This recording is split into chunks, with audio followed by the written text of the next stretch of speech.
of the whole of humanity, to ask you, oh Lord of hosts, to have mercy upon us.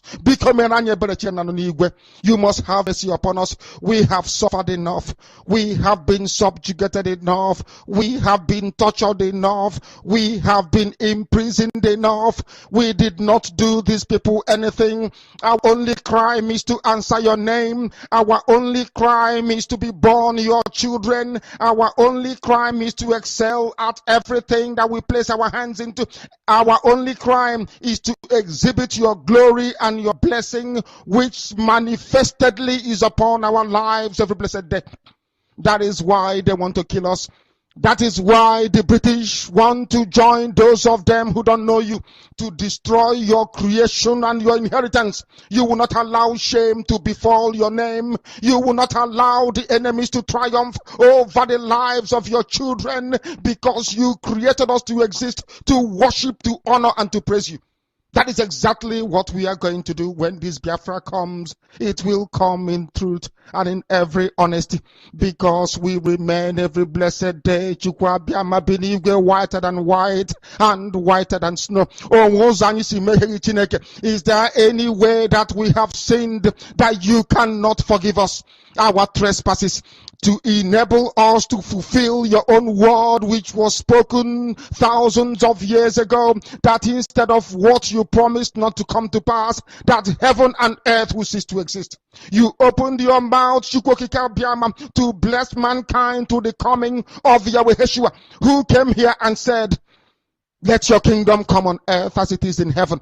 Those words can never be in vain, because they are anchored upon your holiness and your magnificence.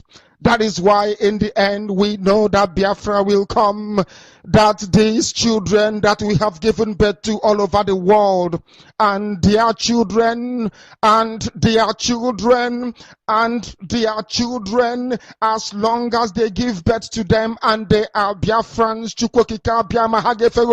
they will worship you in truth and honesty. Through this very work we are doing, mankind will come to understand you.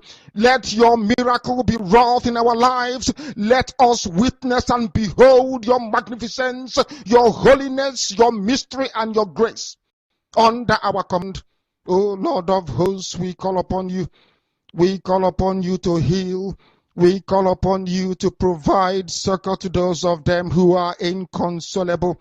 We ask you to come and strengthen those who are weak. We ask you to restore hope where there is hopelessness. We ask you for inclusion where there is destitution. We ask you for one brotherhood, one camaraderie, one bone, one blood, and one flesh of your children. The Efiks and the Bibios, the Izon, the Shekiri, the Isobos, and also those of them from Isoko. We are traveling all the way to the lands of Igala. We are moving on from there to Idoma, to Igede, to the territories of the Igbo land. All these places we dedicate unto thee. All these lands of yours, we ask you to cover it with your mercy, because Biafra will come, and when it does, we will dance on the streets. I'm telling you, by the time that we are done, humanity will think that we are mad, we are drunk in your glory, and rightfully so, because your kingdom will come to rest upon this very earth. That very kingdom is the unadulterated, non-negotiable sovereignty of the Republic of Biafra, that your will may be fulfilled in our time. All this we pray, all this we ask for, in no other name apart from that name that belongs to you. He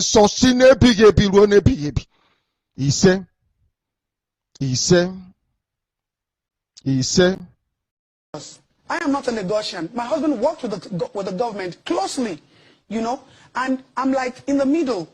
All the royal fathers, whatever, they are like my father-in-laws. And I'm like, I'm against their government, you know.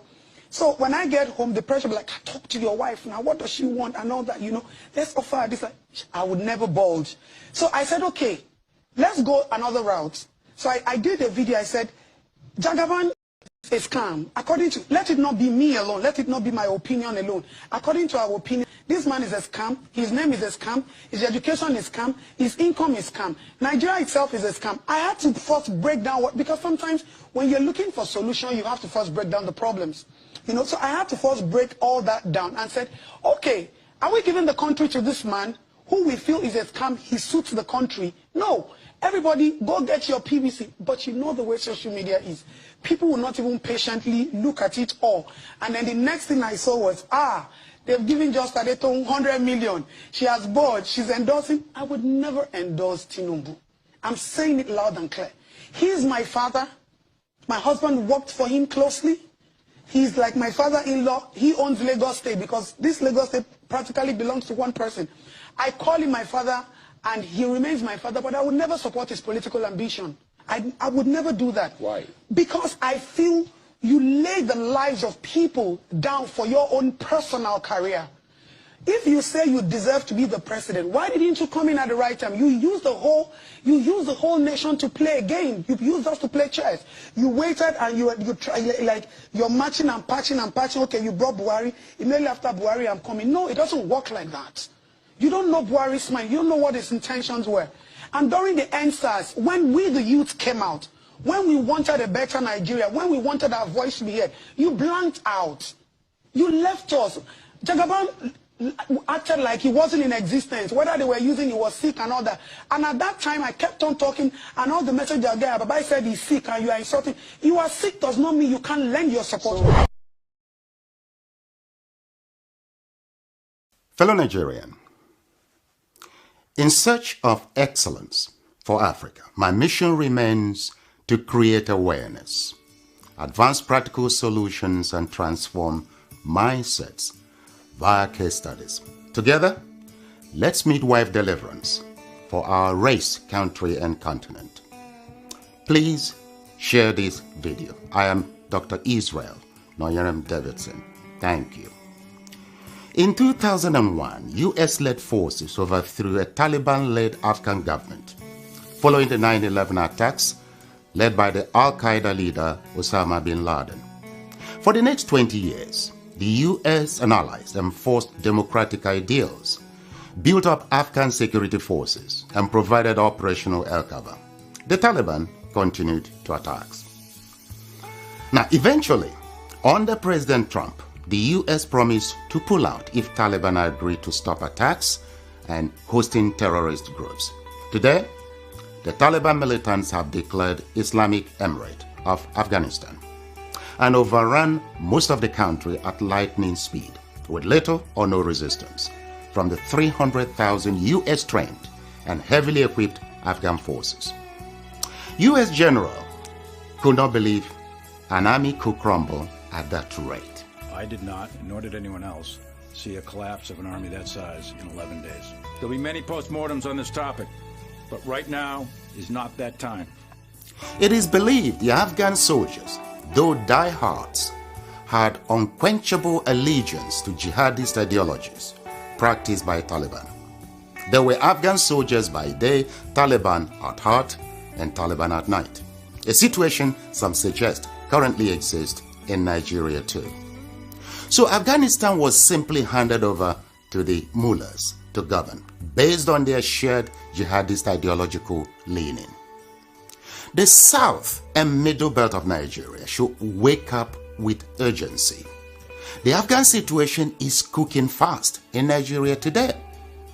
Afghanistan is number 1 on global terrorist list. Nigeria is number 3. Second, God began to speak to me about Biafra, and I'm worried. I stopped somewhere last month, and I'm going to throw a little light on another one. And I pray that the authority concerned should listen to me. And it's a statement. Dialogue now, so that you should not be knocking the door for dialogue and there's no dialogue. That's what God told me. I keep saying it. I said there is a spirit in this young man. It is bigger than what physical eye can see. I'm not an Igbo man, I'm a Yoruba man, but I'm speaking as a prophet. I said, what I see in this young man is bigger than him. You see, the man, the small boy that they call him, what is inside him is bigger. It's not just an ideology, it's bigger. I said, I see an animal. Which animal did I told you last time? Huh? I said what? A what? A what? A small puppy. And I say, I see a small puppy going forward. All of a sudden, I saw so many strange wild animals, lion, bear, great animals around the puppy. Then I saw the puppy look back and saw that the animals around him are so many. Suddenly the puppy, what I saw last month is different from what I'm seeing now. The puppy is developing some futures of wild animals. This prophetic word is not to the negative. It's very important. Take the Biafra agitation serious. Dialogue now. Because I see a time, doors are knocked, calls are made.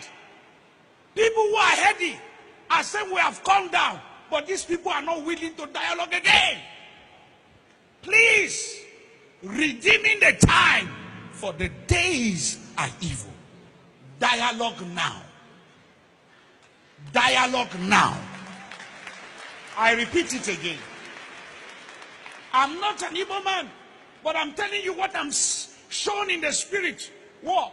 I'm seeing great people, important people in this nation coming together and saying, now, okay, we want to sit on the table, let us talk.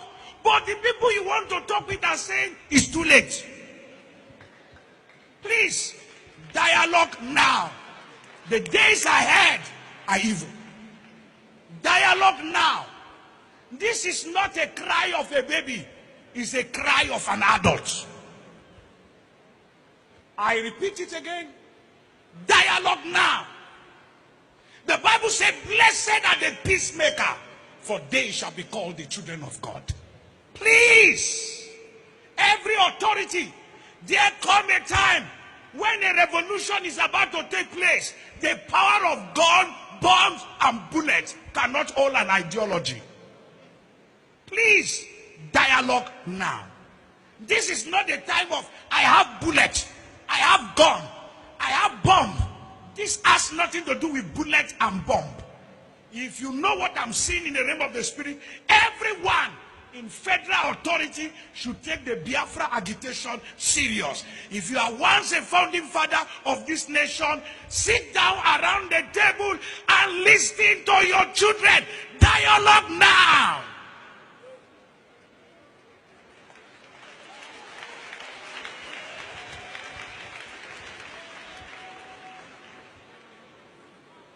This is not the time to arrest anybody.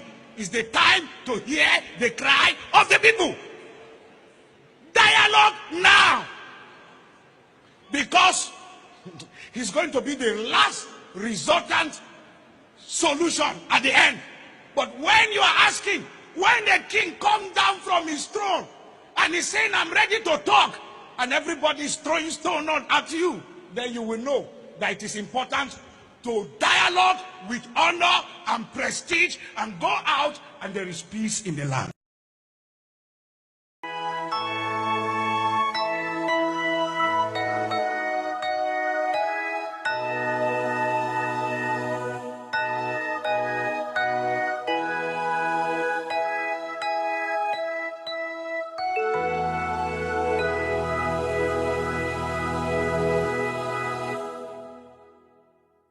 Land of the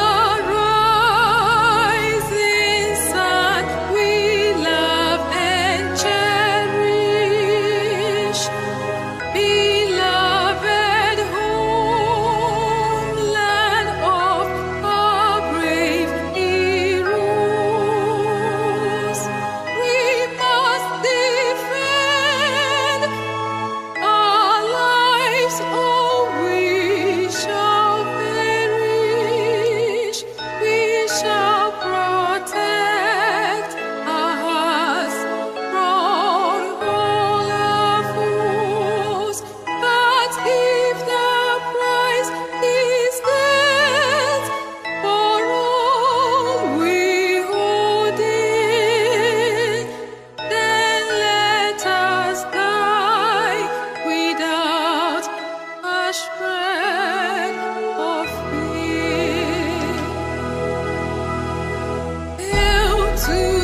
IPOB, one family.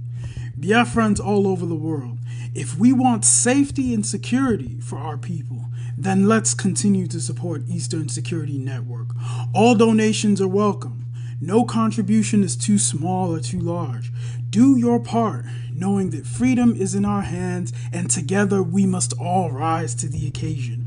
Go to our website to make your contribution, www.ipobinUSA.org/donate. And remember that freedom is not free, but together we restore it. Farm by farm, forest by forest, house by house, and street by street.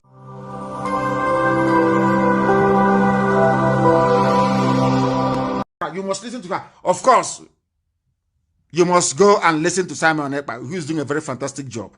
Very great job that Simon Ekpa is doing. Very, very, absolutely fantastic job that he's doing. You must listen to him and share his videos accordingly. Very, very important. He is bringing a new dimension to this very awareness that we are making, and you must listen to him. Very, very important. How do you cage Nnamdi Kanu? In fact, I want to call that Nnamdi Kanu should be released. A freedom fight agitator who said that, look, he wants liberation for his people. Why are you incarcerating him? Why are you not going to arrest Fulani men? Look at the bomb blast in train blast in Abuja to Kaduna. Up to today, our people are still being kept by these bandits. Where are the security? Where is the president? Where is the security act to go out and rescue these people? Tell me what is happening. It is a shame. Tell me, Igboho, they went after him in the southwest and were able to stop him. At least we're not hearing about Igboho again. Why can't they stop these Fulani men who are terrorizing this country and have made it impossible? They come to Benue and kill. Just in my local government, within the space of 40 people have been killed. More than 40 people. In another local government, over 20 people were killed. And then you want me to keep quiet. They want to intimidate us. I will never be intimidated. At least, let me talk. If at the end nothing happens, and some of you are keeping quiet, keep quiet to your shame. But I want to say that the rest of Nigerians, you people are joking. I raised alarm in 2016 that these things were going to happen. What is it that I have not said? I have said it. If Nigerians want to get out of this, they should arise. Arise television, as your name implies. Arise and let us liberate ourselves. President Buhari and his cohorts are not able to do it.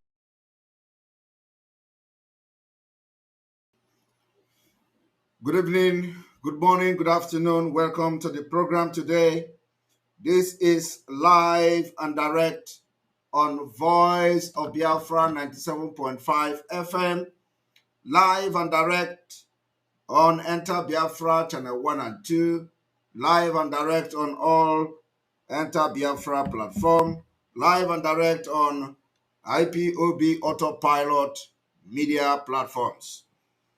We are here very late again just to make sure we continue our daily expositions and daily awareness for Biafra restoration as Biafra is coming in 2023. We will continue to educate you on, we need to refresh probably.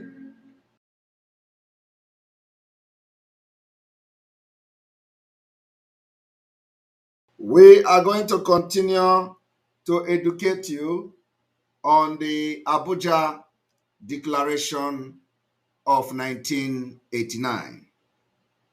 Abuja Declaration of 1989 was designed to Islamize Nigeria and Africa. For those who do not understand, what the resolution passed in Abuja in 1989 is to make sure that in Africa, from West Africa to other parts of Africa, or the targeted West Africa as such, is that every sensitive position must be handed over to a Muslim. So starting from Nigeria, they want the president to be Muslim. They want the vice president to be Muslim. They want every strategic positions in Nigeria to be occupied by the Muslim. And by doing so, the Islamization will be more easier for them. And I can tell you today that they have achieved, the biggest percentage of that particular Abuja Declaration. But this generation, which you are part of, has come, and we are going to end and stop it. And by stopping it is by disintegrating Nigeria. By stopping it is by Biafra breaking away in 2023, which is next year. By it means that you have to support whatever we are doing to put an end to it. So I thank you as you welcome. You may also wish to share the broadcast, because we don't have time to start longer jingles. So welcome to this broadcast and share it to people. Before we start, we are going to make some expose on those who killed Inkonso. Those who killed Inkonso. The reason why I am going to start this broadcast with the people that killed Inkonso is that they are now after the family of Inkonso. They are now after the family of Inkonso, and they believe that some of the family of Inkonso may rise up tomorrow to know what happened to Inkonso. So they feel threatened. They feel threatened by, for the fact that somebody is still there in Inkonso's family. So, and then we are going to also put a warning to the person that they are using to kill. A man, a criminal called Chinasa Nworu, who is the mastermind of Inkonso's death. He is now after the family. And of course, the person that he is using to kill, we have come to know you. And those who may know you, they will hear your name today. So, and of course, it is going to also be a warning and to the notice of the world that should, in case anybody dies in Inkonso's family, it will be blood for blood for Chinasa Nworu. Now, I want you to also pay attention to the people, how the one they call Nwangwere, the involvement of Nwangwere called Darlington, his involvement in coordinating the hitmen for Chinasa Nworu, his involvement. And of course, some of you know, nothing is hidden in this struggle. If you think you are going to commit atrocities and go away with it, you will be disappointed. Now, I want everybody to listen to how Chinasa Nworu plan and kill our people. Of course, that was in the past. If he tries again, we will tell him that also in his vein, blood runs in it. This agitation has taken a new dimension, like you all know. You can't kill Biafrans again. not why we are here. You can't. You can't kill Biafrans again.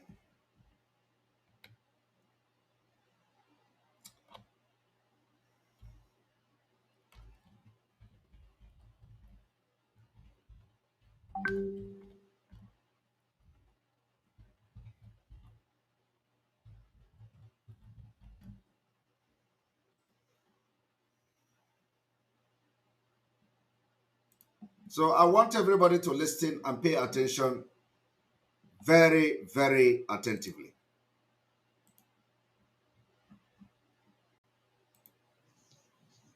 Hello. Chinasamoro. I greet. When you can Lady Conso, Nichukwado. I call you severally today. You pick my call.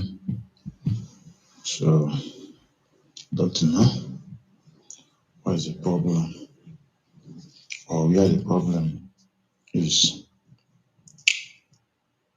I text for any message, but later in the evening, even online, I began the call, the jet calling 2 times, and I got back to me as well. Till the night, didn't call. Maybe I got a blame call at working. My greatest surprise today was that Lano, my junior brother, took out that boom on the phone. That in Ejima. Senior that Babu Yalangi and Yahi. I took out the money console. China Sanworu gave the name of Ikonso brother to one of his hitmen called Ejima. Ejima, whoever you are and wherever you are, today after this broadcast will be the last day you are going to kill for China Sanworu in Biafraland. Today, after this broadcast, today will be the last day you will kill. You will use gun or machete to kill a Biafran for China Sanworu. I want everybody to listen. No, boy, the motor on a league, Balaga, Ray, I'm at the hammer boy. China Sanworu claimed that Ikonso brother snatched car, stole car from somebody. China Sanworu has become the police of Ndi Igbo. China Sanworu accused Ikonso brother, who knows nothing about stolen car. But you know what they do is that they will, they will tell the person that is going to kill that the person kidnapped, or the person snatched car or something like that. They have to tell you something. They have to say something. Because the people that, for Ejima is a human being. So, whoever that Ejima is, China Sanworu gave order for Ejima to kill Ikonso brother. I want you people to understand that after China Sanworu masterminded the killing of Ikonso by revealing just the way they did to Mazi Nnamdi Kanu. Now, they are feeling threatened because there are still men in Ikonso's family. Because the point is that it can never be hidden. The truth will come out one day. So China Sanworu is looking for a way, all means, to eliminate Ikonso's family. But God have exposed them. This one didn't work out. This particular execution order from China Sanworu didn't work out. That the Ejima who China Sanworu have ordered to kill, the Spirit of God entered him. And he began to talk. And Chinasa Nworu gave him name of Ikonso brother to kill. So I want you people to listen to this audio. Very fortunately, so I called Ejima. Do Ejima why? Since he goes on here, I mean, he goes on, she no problem. Ejima Shimumba. And they were asking Ejima, why do you people plan to start killing Ikonso's brother? While Ikonso was alive, did Ikonso have any problem? Do you people have any problem with Ikonso? Ejima said no. But of course, Ejima will not know what Chinasa is doing. His own is to, they give him bullet, go and kill, and they give him name, and he start to look for the person. Sure, okay. How come? Usually, I will work. Ejima no pony Ashima, Chinasa Nworu, Guma. Send the Liaha Chokwado, which is 2 other. Chinasa Nworu send the name of Chikwado, who is a Ikonso's brother, with other 2 persons, and gave him bullet and gun that he must look for Ikonso's brother to kill. You know, Biafrans, people don't know what to, you people don't know what we have done. You don't know what we have done in the struggle. Today they are crying. Today they are shouting and nobody listening to them. Because the blood of our men that Chinasa Nworu have shedded are chasing after them. I want you to listen. Guys,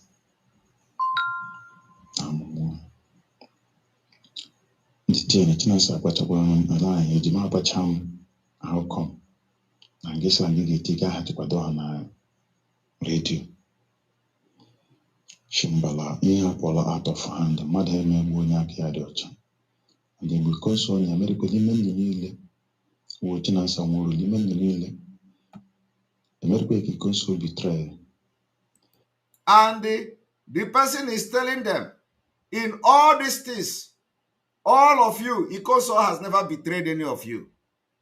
Why would you want to wipe away Ikonso's family? Or is it because Ikonso is no more? That's why you want to kill all his relatives? So added them no Jidoko glove. All the no madam here. Each number Chokwado. For court Chokwade, each number, Emma One Ikonso. And the bottom drum, the Lehana and Gain of money as money consume, and John money consulate. Or another person. Somebody say calling his brother's name. His brother is not in, well, you know, doesn't our leader have brother? Doesn't our leader have brothers? What has Ikonso having brother got to do with what Ikonso was doing for Biafra?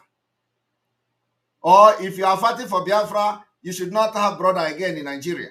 Is our brother, is our leader brother not going to court and gallivanting in court, making cause? Has anybody killed him? So what is wrong with you? Ikonso brother is not Ikonso. Ikonso brother is not involved in Biafra thing. So why would somebody be afraid of mentioning Ikonso's brother? But you know, one thing is that the people that killed Ikonso are not resting. They are scared that somebody is going to rise up when they know the truth from Ikonso's family. So they are hell-bent to eliminate them. But it is late. That can never happen again. I want you people to listen.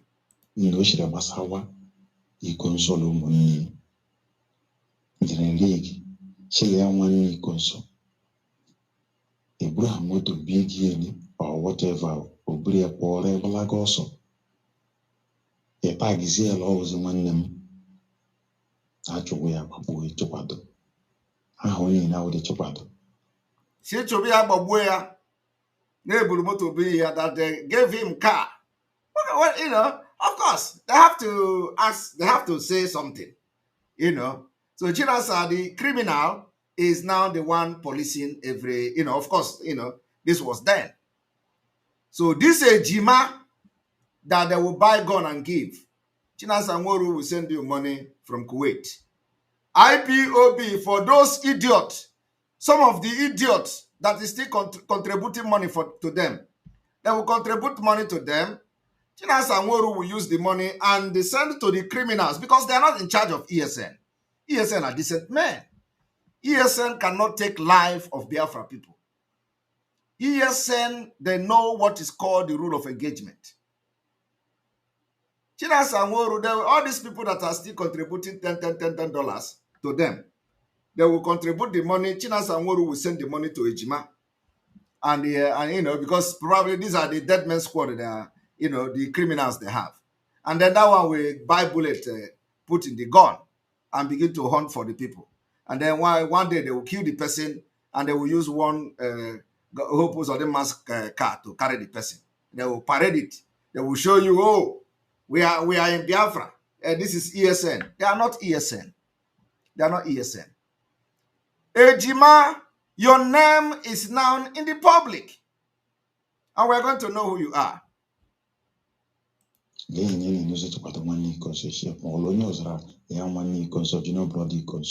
didn't ask. And then I because she relate. Memory one equals no struggle. Immediate. So, yeah, Prince Darlington. Are you hearing it? Akpaba Prince Darlington. Ndị Osochegbu. Prince Darlington ndị point and kill. Some of them, they hide somewhere. The only thing they do is to aid the people that are committing these atrocities. And of course, their own is that once the recharge card money is coming, they are okay with that. This one where is the one telling you who Ikonso was. I was with Ikonso. I live with Ikonso. I eat with Ikonso. I did this and did that with Ikonso. He come to tell you what is the real meaning of Ikonso. Come to tell you why they are calling him Ikonso. All these stories, he knows them. But all of them were there. The only thing is that the Ejima, the spirit of Ikonso possessed him, and he revealed that he has been mandated to kill the brother. Inshallah, again. I 2-3 times he picked the call. All right. And the emotion on WhatsApp didn't respond. Okay. You are showing me yes. I'm within a short time. Are you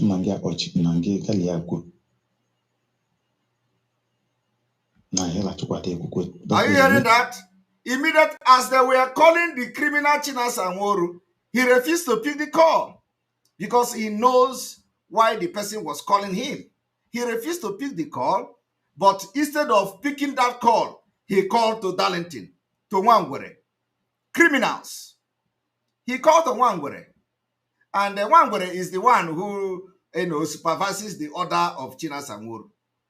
So instead of Chinasa Nworu to pick the call of the person calling him, he didn't pick the call. Rather, he put call through to the Nwangwere called Darlington. The partners in crime. Ikunejugo. That's why when you see them,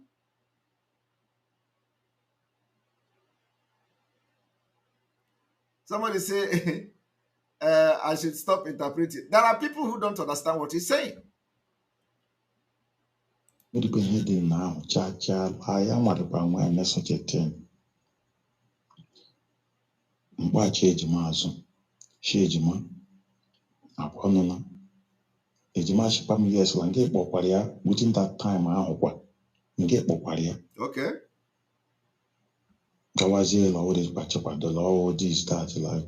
Okay. After when the whole secret has been revealed, this bedbug criminal Nworu refused to pick the call. Rather, he called the one where called Darlington, and then he called the killer Ejima.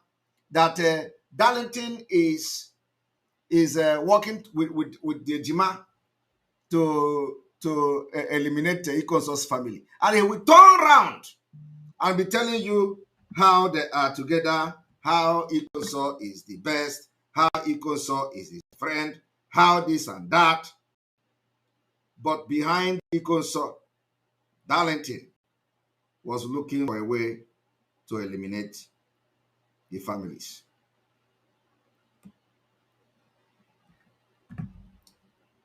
Do you understand? Listen.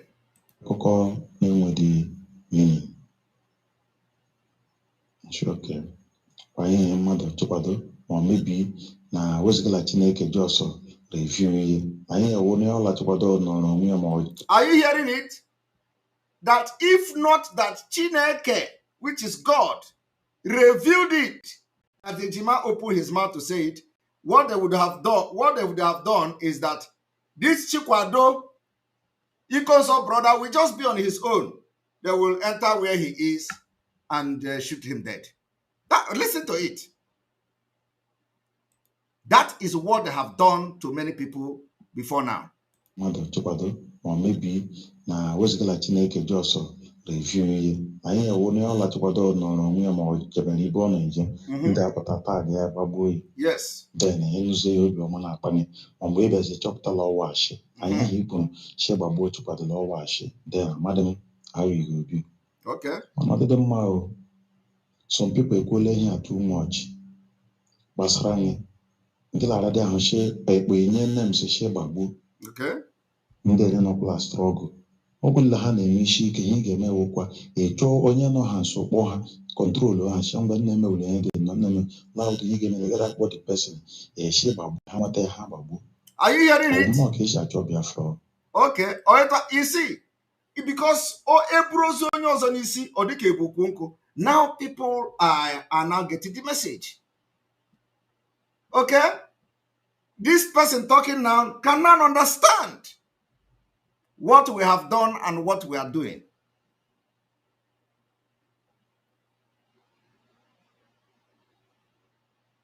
Do you understand?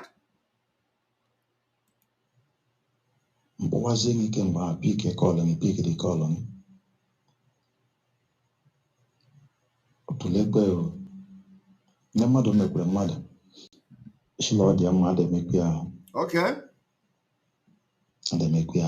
Nye ka mala na bụ okwu ka ma one on one nọnụ mmekwu ha wishere no but it chọdị n'ime nsogbu adịdị mgbe n'udo. Thank you. Because he has been busted, so Chinasa Nworu could not pick his call again. Makana are bust together. So, but of course, on this note, we are putting it on record and at the same time sending a very last warning to the one called Ejima. If you kill for Chinasa Nworu again, we will hunt you anywhere you are.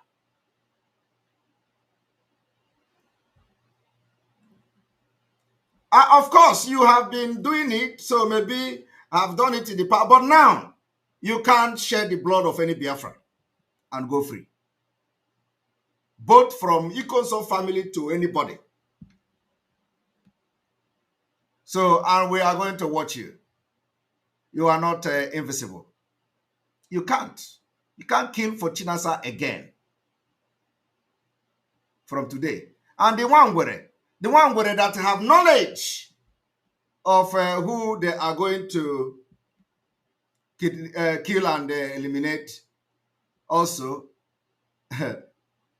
Anyway, you can continue. Continue in your evil way.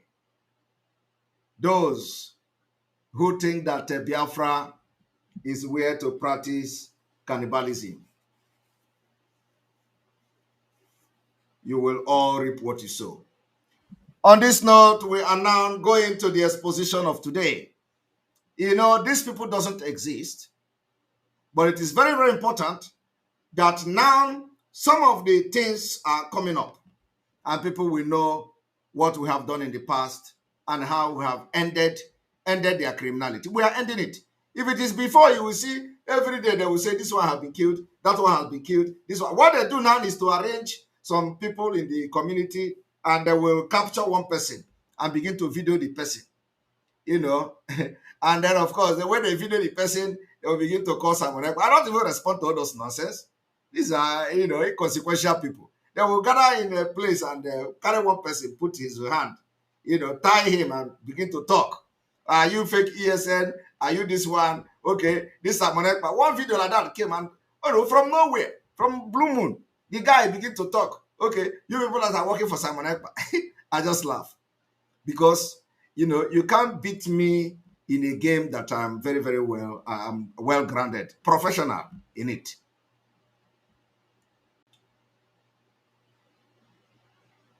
All right. So what are we doing today? We are taking you again to the journey of Abuja Declaration of 1989.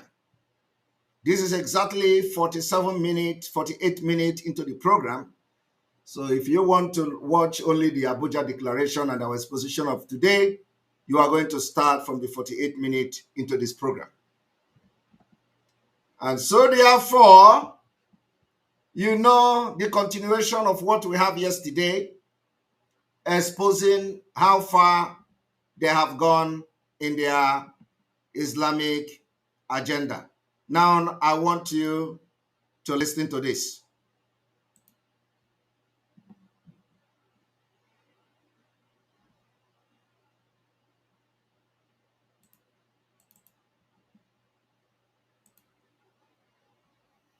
Welcome to our forum discussion on the roots of prejudice.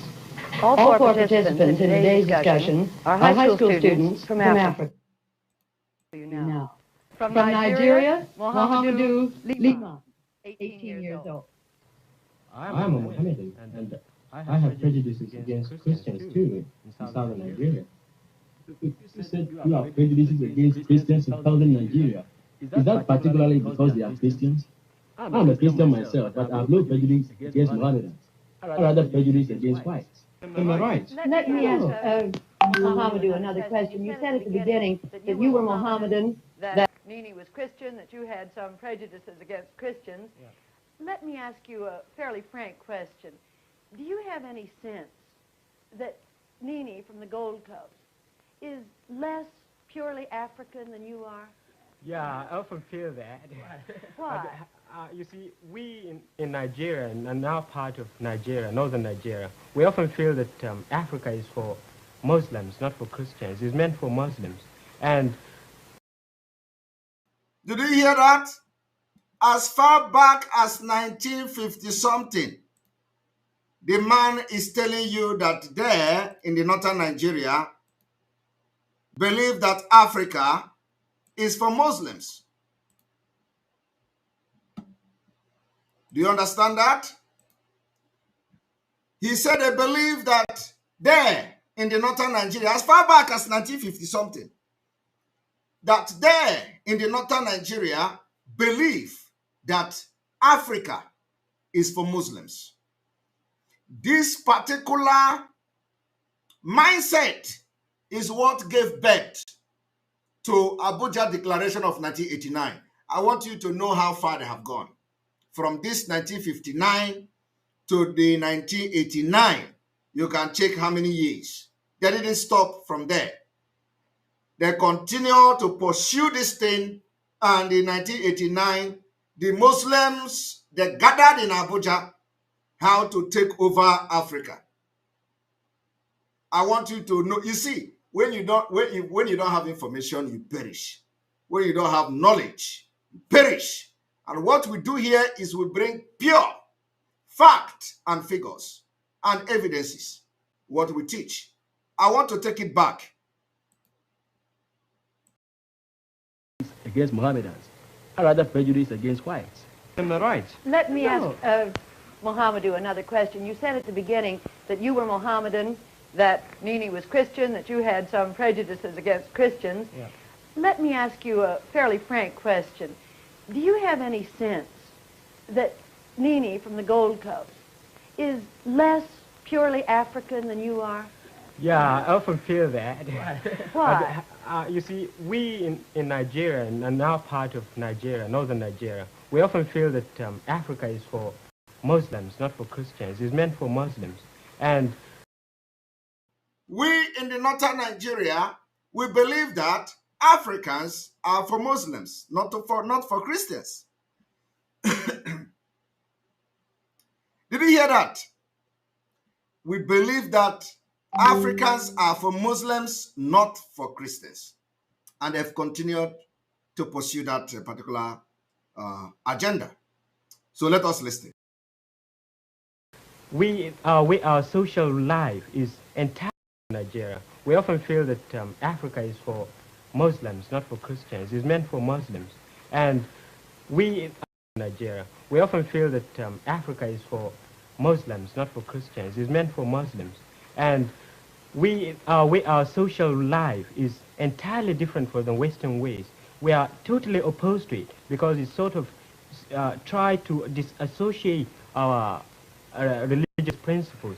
We were talking a moment ago about discrimination between white and black. Suppose Nini comes to visit you in Nigeria. Would he be discriminated against in any way? I suppose so, simply because for one reason. And I try to have it. Now, listen to this one in 1965. Listen. Northernized, and now all important posts are being held by Northerners. In actual fact, what it is a Northerner first. If you can't get a Northerner, then we take an expatriate like yourself on contract.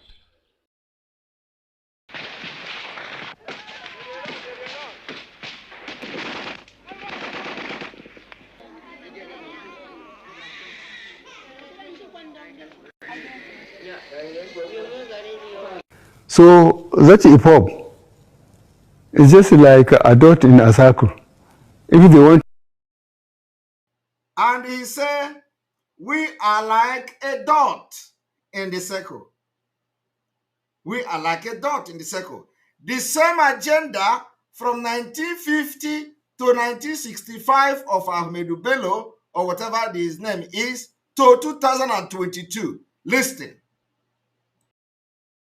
To exist, they would have no access to anywhere. And the way they are spread all over the country, having businesses, having property, I think IPOP doesn't know what they are talking about. In any case, we say we will talk to them in the language they understand. We will organize the police and the military to pursue them. We will talk to them, to IPOP, in the language they will understand. The man said, we are going to organize the police and the military to pursue us. The military have not pursued the Fulani killers. The military have not pursued the bandit. The military and police have not pursued Boko Haram. They have not pursued the terrorists. Today, the terrorist is in Abuja. The military and police is not pursuing them. The terrorists have taken over Kaduna. They have not organized the police and the military to pursue them. Why? Because of the Abuja Declaration. Because it was then it becomes official. It was them they have signed agreement. It was in 1989 they raised a communique. It was in 1989 they now have a template in paper. And that is what they are working towards. That is why he can raise police and army against Biafra, but he can't raise the same police and army against those who have laid siege in Abuja. That is the reason why this man and his cabinet can raise police and army against IPOB, against Eastern Security Network, but have refused to raise army and police against terrorists and bandits. That is why the kidnapping in Biafraland is going every day, and this man have refused to raise army and police against them.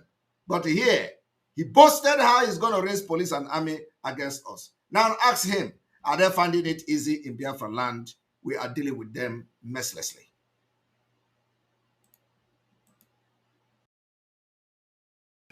That's what we can do, and we will do it.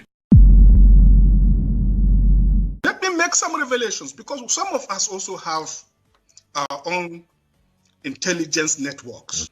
Have met with some of the bandits. We have met with some of their high commanders. They told us that one of the northern governors is the commander of Boko Haram in Nigeria. Boko Haram and the bandits are one and the same thing. They have a sophisticated network. During this lockdown, their planes were moving up and down as though there was no lockdown. Moving ammunitions, moving logistics, moving money, and distributing them in different parts of the country. They're already in the south, in the rainforest of the south. They're everywhere. They told us that when they finish these rural killings, they will move to phase 2. Are you hearing that? You see the reason why nobody must bring any campaign to Biafra territory. You see the reason why we must not allow the Nigeria entity, the failed and the frontline Nigeria, to renew any agreement with us. Because if we renew that agreement, the people you see here are coming. They're already there. We must make sure that the agreement of one Nigeria is not renewed in 2023, not in Biafraland. And of course, we also join hand with Oduduwa brothers, Sunday Igbo and co, to make our voice very strong.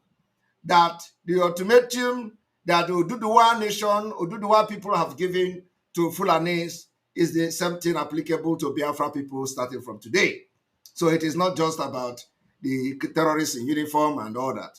So as you are looking at this, they are already, not that they are coming, no, they are already in the forest. They are kidnapping and you are paying them ransom to fund this particular war that they are going to start very soon. So for the reason of this particular insecurity and jihad against our people, we are making it very clear. We have already made that declaration. There will be no election. We can never renew this particular fraud. That will now give legitimacy to the people that are going to pilot the affair and will sponsor the terrorists to take over our land. And of course, if you think you are going to come and disobey Biafra people, you will come and Biafra people will deal with you. I am telling you the fact.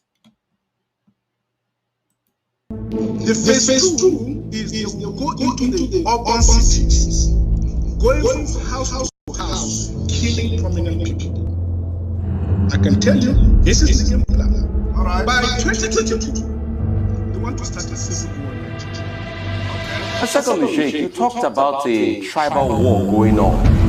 And I'd like to know more about that tribal, because I don't know of any.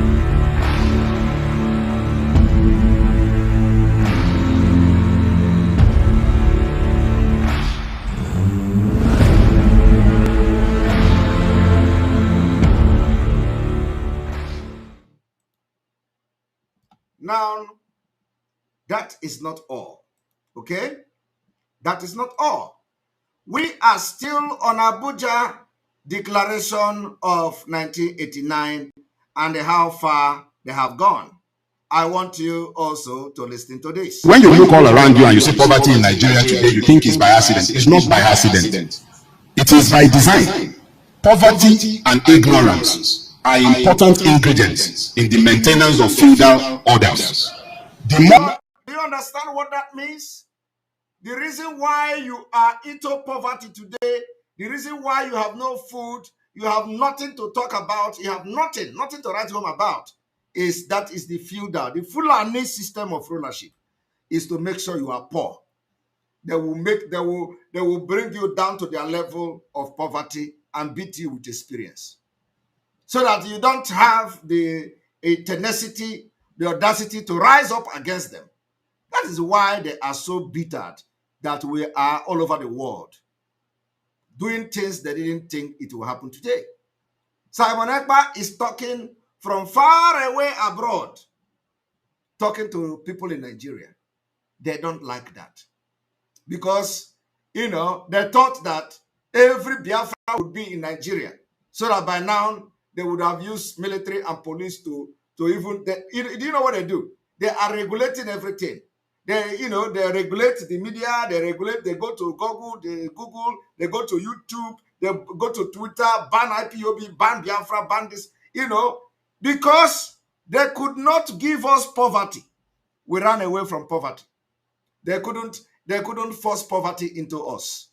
That is why we are pumping money into our land every year, billions. Because if they know how they are going to tell, the people in diaspora, the abroad, the government of Europe and America, that anybody that comes with Nigerian name, make him poor, they would do it.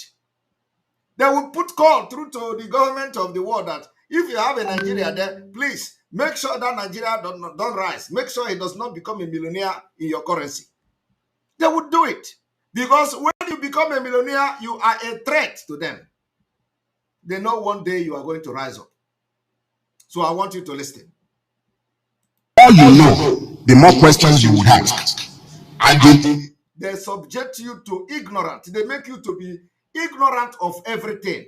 Because when you have knowledge, you are going to be asking questions. So this man is speaking like me. That's why I say every northern Muslim from A to Z will be comfortable in Islamic State of Nigeria than a secular state, where Simon Ekpa will challenge them, where Mazinam Dikano will agitate, where Sunday Igboho will rise.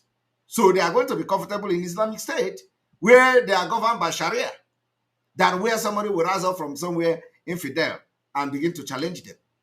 And because of that, it designed the system of Nigeria to make you very poor, and your education will be rubbish. You see, education, they will buy cars for Niger State with 1.4 billion, but education is zero. ASU is on strike. Universities, they close down. Children are not going to school, but they are buying cars to another country. And nobody is talking. Because your brain in Nigeria, that is why we say we have taken the right to make decision away from you. We are now, we have taken the right of guardianship to everybody in Biafraland. I am telling you, not all of you are bad, but not all of you have the brain dead, but majority of those who have not believed in Biafra are all brain dead. So we have taken the right of, making decision. The guardianship right has been taken away. We strip it away from you people. Because the system of Nigeria is designed to make you ignorant and to make you never to rise up. And that is why we are rising up for you. You can imagine where I am here telling you what is happening in Nigeria. Are you not ashamed? That is the reason why I will be here telling a man who is a leader in Nigeria what is happening in his own state. He don't have knowledge about what is going on in his own state. He don't have knowledge that the Bubago in his state is not, they are not Igbo people. He is not unaware that the security outfit launched by Anambra State Governor, they are involved in kidnapping. He is not aware that the second in command of Anambra Vigilante is in Nigeria police custody for kidnapping. He is not aware. Because they designed it. They designed the country for you to be like that. That is why if some of you don't know why we are shouting every day. They tell you, oh, Mazinam Dikano have finished the broadcast. Who told you? Mazinam Dikano say, we are going to shout till Biafra come. Because any day you stop shouting, any day you stop this lecture, any day you stop this awareness, everything you have taught them before will disappear. That is the rottenness of the system. It is called the feudal. Now, I want you to listen to this man, how he explained it. In the maintenance of feudal orders. The more you know, the more questions you would ask. And the richer you are, the more time you have on your hand to think. Your capacity to use your brain is a challenge to feudalism. That is why you have weaponized ignorance chasing Nigerians around. The poverty you also see is by design. Because the poorer you are, the less likely that you are going to ask questions of those who rule you. So you have this idea. Are you hearing that? The poorer you are, the lesser you are going to ask questions. And that is why nobody is asking questions. That is why none of them, they are asking questions. Even if they are rich in cash, they are poor in their brain. Very, very poor. All of them. Nobody is talking. Fulani will kill you. You will not talk. Fulani will, you just be there and begging. They say you have to be a president. You are begging. You are begging them to zone it to you. but you claim to be a citizen of Nigeria. You can't conduct election and win without begging Fulani. Are you normal? No, you are not. Idea of feudalism that started as part of a culture, but that has transcended that culture. It used to be that when you're talking feudalism, people are waiting to see an emir, or they are waiting to see a sultan or an alkali. But the reality is that that idea, and that's where we come back to the ideas again, that idea is like a virus.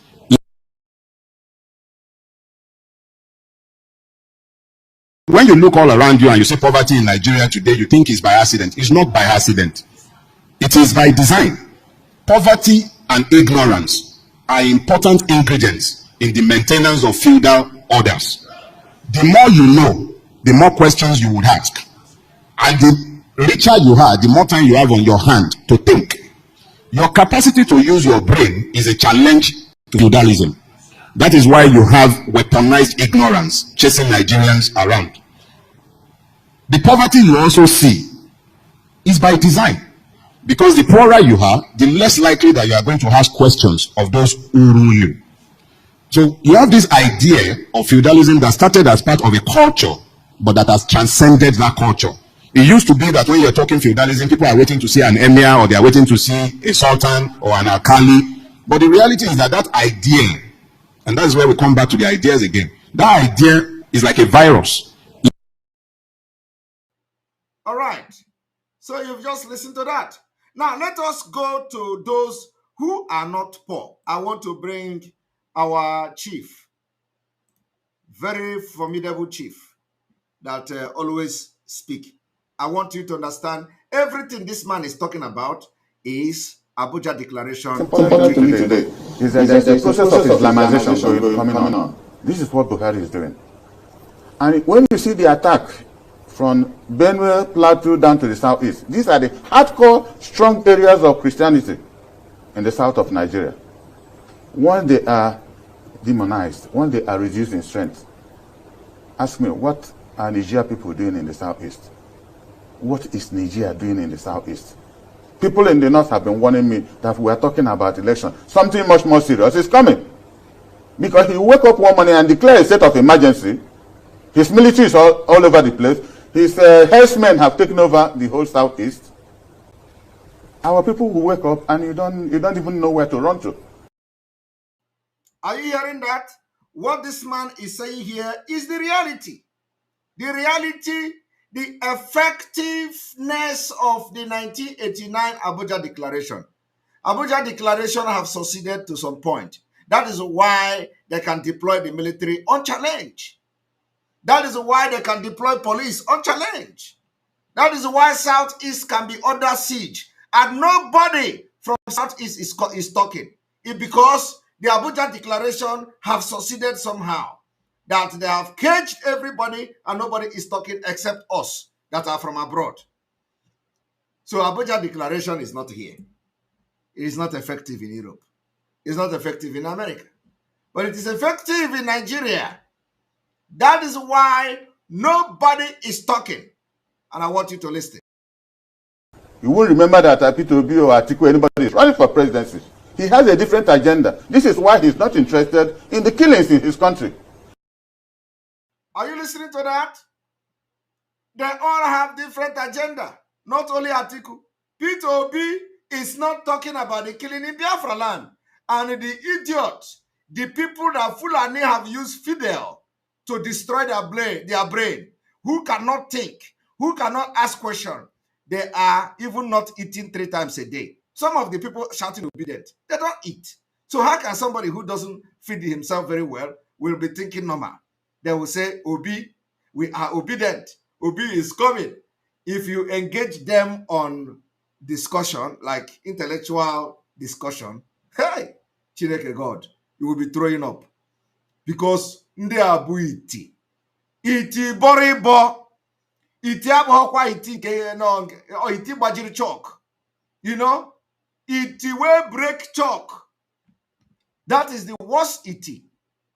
When you went to school and at the same time you become iti, very, very dangerous. So you will be talking, you'll be hearing them shouting about PVC. because their brain is not functional anymore. The system of Nigeria have designed their brain to be not reasonable. Now listen. Killings will be happening, and he jumps into a plane to travel abroad.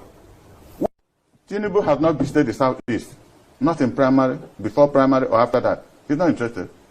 Instead, he's a deputy, his vice presidential candidate, said that P2B will be an Igbo president, not a Nigerian president. What an utterance for people, somebody to make. He shows you the inner thinking against my people.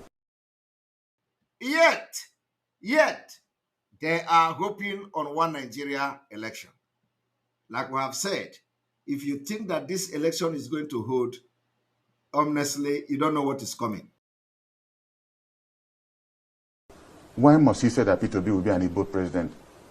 Why? Why makes that kind of statement public? This is a man who harbored and developed Boko Haram. Boko Haram leaders were caught at the State House of Borno State in Abuja here, and nothing has happened. Nobody has questioned him. Well, he has denied. Did you hear that? He was the vice presidential aspirant to Tinubu. Everybody know him now. He was the one harboring Boko Haram. Why? Because they are the ones sponsoring them. Denied that he harbored or he has anything. But did he deny that the person, that EFCC did not arrest the person in his lodge? He didn't deny that. He didn't deny that. The man, the government, the police in this country arrested the man in his lodge. Did he deny that? When the Boko Haram started, when he was governor in Borno State, he should tell us how it started. Why up to today, it's now a good business in this country. That violence has spread everywhere. What will they use when campaign starts next month to tell Nigerians why we must vote for them? Records. Records help me. Every morning in the past 5 years when I wake up in the morning, there's a program on AIT.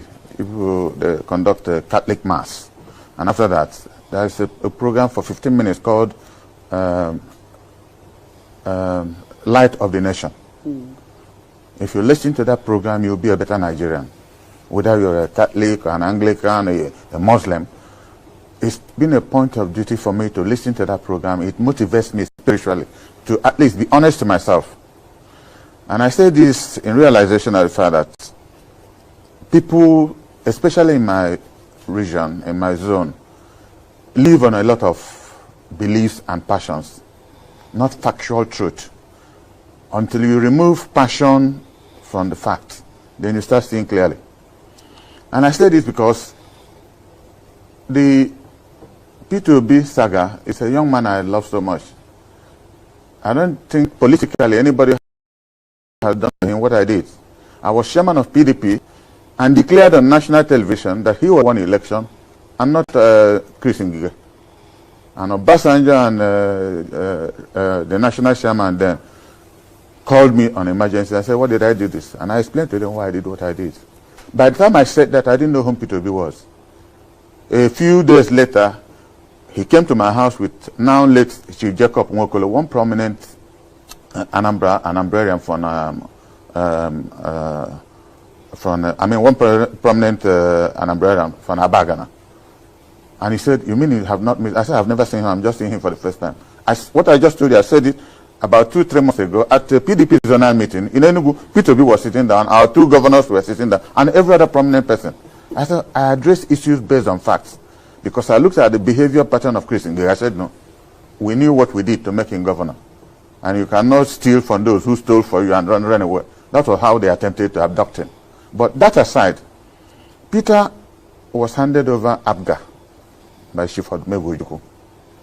The concept of Ojukwu doing that was for him to organize the rest of the Igbos. That it is now, it appears to him impossible that we can get anything out of this country. Let us look inwards, like the Chinese did, and develop our place. Use the resources, human and material God has given us, and develop our place. Leave Nigeria for the moment.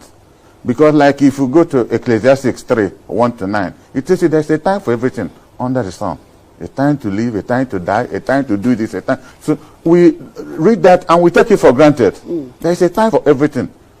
Nigeria say we are not part of it. Short of putting it in their constitution, they have virtually told us, and this government has emphasized it more, that we are not part of the system. Only yesterday on your news, the President of the Federal Republic of Nigeria was consoling the government and people of Niger Republic that 5 Niger Republic people and some policemen were killed in the southeast in their duty post. In their duty post on AIT News yesterday. And I said, the people started calling me, what's the business of Niger Republic people in their duty post in southeast Nigeria? Did you hear that? What is the business of the Niger Republic people in their duty post in the southeast in Nigeria? That is to show you these criminals and the terrorists in the military and police uniform are not Nigerians. They are not Nigerians. You see why we are chasing them away from the 15th of this month. They are not Nigerians. They have brought them from all over Africa, give them police uniform, give them military uniform, and they are killing our people. And you turn around to ask, why are these killings in Biafraland? And people don't know. Because the Biafra people or whoever have dealt with some of them in the southeast. And the president is sending condolence message to Niger Republic. Niger Republic, they know who they are. They brought them into our land to give them the Nigeria army uniform, give them the police army uniform, and they are killing our people. And nobody is talking. You see the reason why election must not hold. And from 15th of this month, if these terrorists are still in our land, we are going to go after them. After them, anywhere they are. We must restore peace in Biafraland. We must restore sanity in Biafraland. We can no longer be under siege. We are now in liberation of Biafra. We will fight them anywhere they are. Go and mark my word. We will fight them where they sleep. We fight them where they stand. We fight them where they drink water until they leave our land. From the 15th of this month. It is already happening. We are not waiting for till the 16th. It is already happening. I'm telling you the fact. The liberation and the fight for Biafra freedom have already started. You'll be hearing the news. We are not waiting for 16th. I am telling you the fact. We have already started liberating Biafra. The liberation of Biafra have already started as I'm talking to you. It is from now you are going to know how we are going to fight these people. I want you to listen. That's when I knew. Because people had told me before now that look at everything Buhari is doing towards Niger, building rail line, everything he's doing, that he's from Niger. And I have called a lot of people, what is going on in this country? For the first time, people were killed, and he's showing condolence. He first started that he instructed Ohaneze, everybody to investigate and let him know who killed them. What happened? But thousands of people have died in Plateau, in Benue, in Southeast. He has never even offered condolence to any state government about any deaths caused. Well, he does put out statements. Well, that they're on top of the situation. On top of the situation is not a condolence message. We have seen them on top of every situation. His state, Katsina state is overtaken now with violence. He's on top of the situation. I think yesterday the senator representing him resigned from APC and joined PDP. He's on top of the situation. So what I'm saying in effect, Peter's presidency, exciting to me because I know him personally. Achievable is what I want him to prove. Because what he's doing now is what he would have done a year ago. And I mean consultation. We have 5 governors, 2 APC governors, 2 PDP governors, and 1 ABGA governor. They all have candidates for the various elections coming up next year. Peter is running for presidency. He now has candidates in all those elections. So people are now asking us, disobedience, where do we stop disobedience? Is it on Peter or on the candidates following him down the line? This is where he now has problem in the Southeast. Okay. Because if he had had consultation with his colleagues, they would have sat down to say, now, Peter, what is the achievability of what you're looking at? Because of my interest in him, I had to go to the north. I went to the 3 zones in the north. I had the singular privilege, with due humility, that I have been state chairman of 2 national parties. I did the June 12th election as chairman of NRC in Anambra State. I was chairman of party as Ngiga was governor. 2 critical stages in the life of Anambra people. So I went calling all my friends in the north. what is the possibility of my brother becoming president? And they laugh at me. They say, is it the one you people are doing on internet? You win on internet. What did you people do in Osun State? Where they had a candidate who ran for governorship, only won his polling booth, lost his ward, lost his local government, not to the rest is history. But does that affect the well, what I'm saying, that is where the sympathy begins. This is an indigent. If they couldn't trust their own son who was running for governor, what is their business with Peter? Because the last program I had here, I warned about Igbo-nizing or Yorubanizing or Fulanizing the process. That is now where we're going to. The Igbo traders in Lagos closed market to register to vote for Peter. Now Yorubas are reorganizing. The Fulani houses are reorganizing. That was what I discovered in the north. And they don't know. Tomorrow they will tell you, oh, the Igbos, they are major. But they closed market. They closed market to go and register for PVC, just for P2B. Tribalism. While P2B was telling them, do not vote me because of Igbo, because I'm Igbo. They are going to register for P2B. They were even saying it. They say, oh, P2B is out, to let us go and register for voters card. When you are hanging, and I hear people were obejiri because the man told you, don't come to support me because I am Igbo. And they started this tribalism in Lagos because they did not go to start registration of PVC because of Nigeria presidential election. No, they went as they were boasting how they are going to vote P2B and they are going to register because of P2B. Why would you do that? And you come to blame Allies for I told Allies, if you see them next time, we know Obejiri are like this. And in a way that the mark will be there for a very long time. So that, Opatana Biafra, on Echete, the fuck up Omelona Lagos. Why I'm speaking Igbo, this one I'm recording. Okay? How can you live in Lagos? You want to be a smart man. You want to be a smart man. You come out. I want to go and register PVC. P2B must win. P2B must win.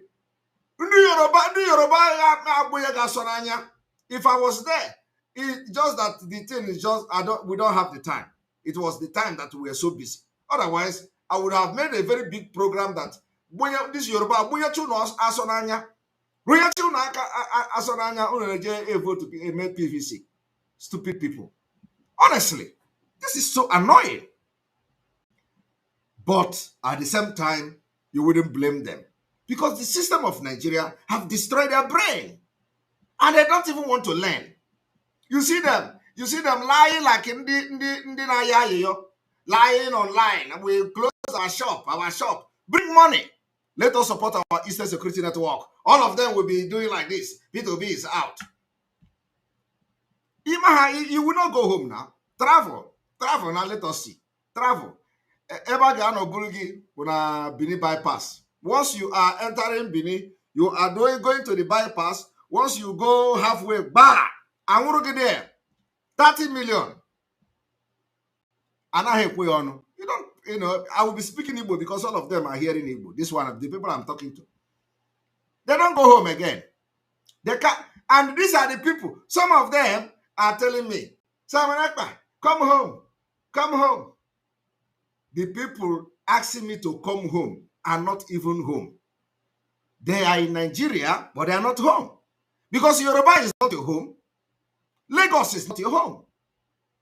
Some of them are in Abuja telling me to come home. Is Abuja your home?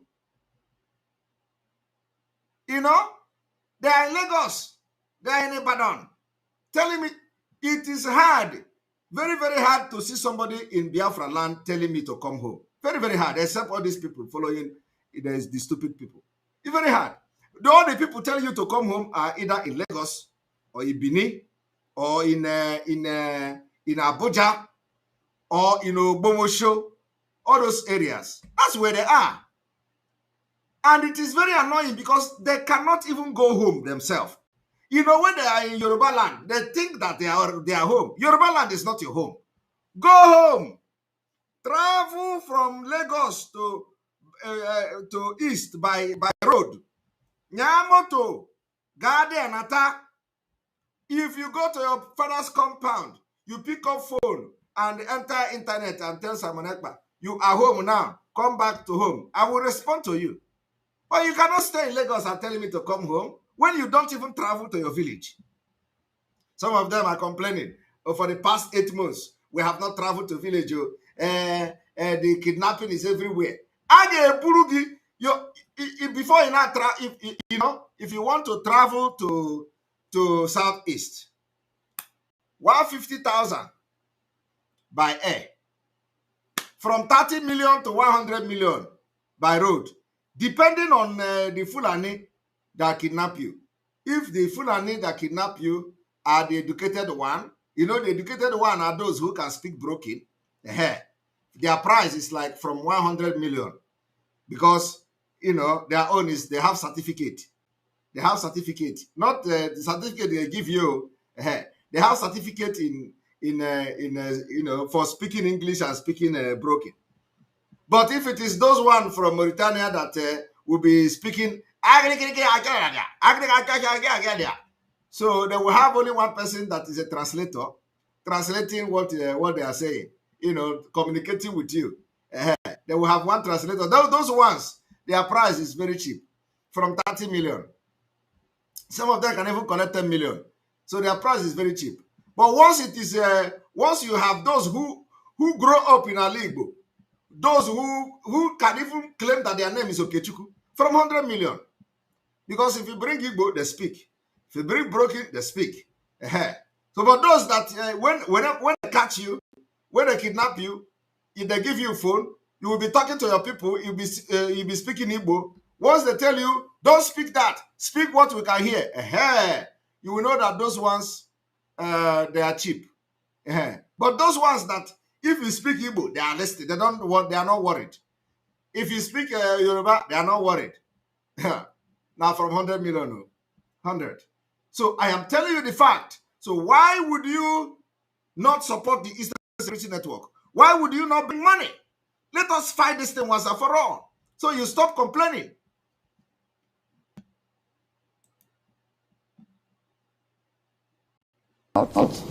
So, and I was wondering, how then will he win? Assuming he gets most of the vote in the southeast, where will the other votes come to give him 25% in at least 24 states? But how does all of this affect you? Did you hear that? Assuming if Obi get vote in the southeast, where will he get the other 25% and stuff like that? Because of this 25%, we are going to do everything to stop election in Biafraland. Let us see how they are going to win election. Anybody that we see in Biafra, although I don't even need to go there and start threatening anybody. I don't hate Igbo agwe onyocha. I don't hate Igbo agwe onyocha. Come and do election in Biafraland. All of you are wasting time, complete time. You know, this thing is very good because I would like this history that we are going to make. You know, now they are, you know, and I say, don't worry, is it not IPOB? We know them, don't worry, is it not IPOB? We will know them. Yeah, is it today? Or take half of them down it will happen on the election. Hi, Chineke God. Oh. I like surprises. Let us listen. You know, the ambitions of the PDP candidates. This is what I'm coming to, because I said traditionally, the Southeast has been a PDP stronghold. All true. Now, and Peter, until recently, was the top member of PDP. He was the leader of PDP in Anambra State. And up to now, he's our leader. He hasn't told us that he has left us. He hasn't officially told, at least he hasn't told me.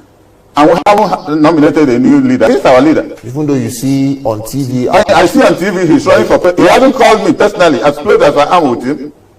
He hasn't called me personally. But he did resign. Well, that is his business. There are processes he has to do locally before going national.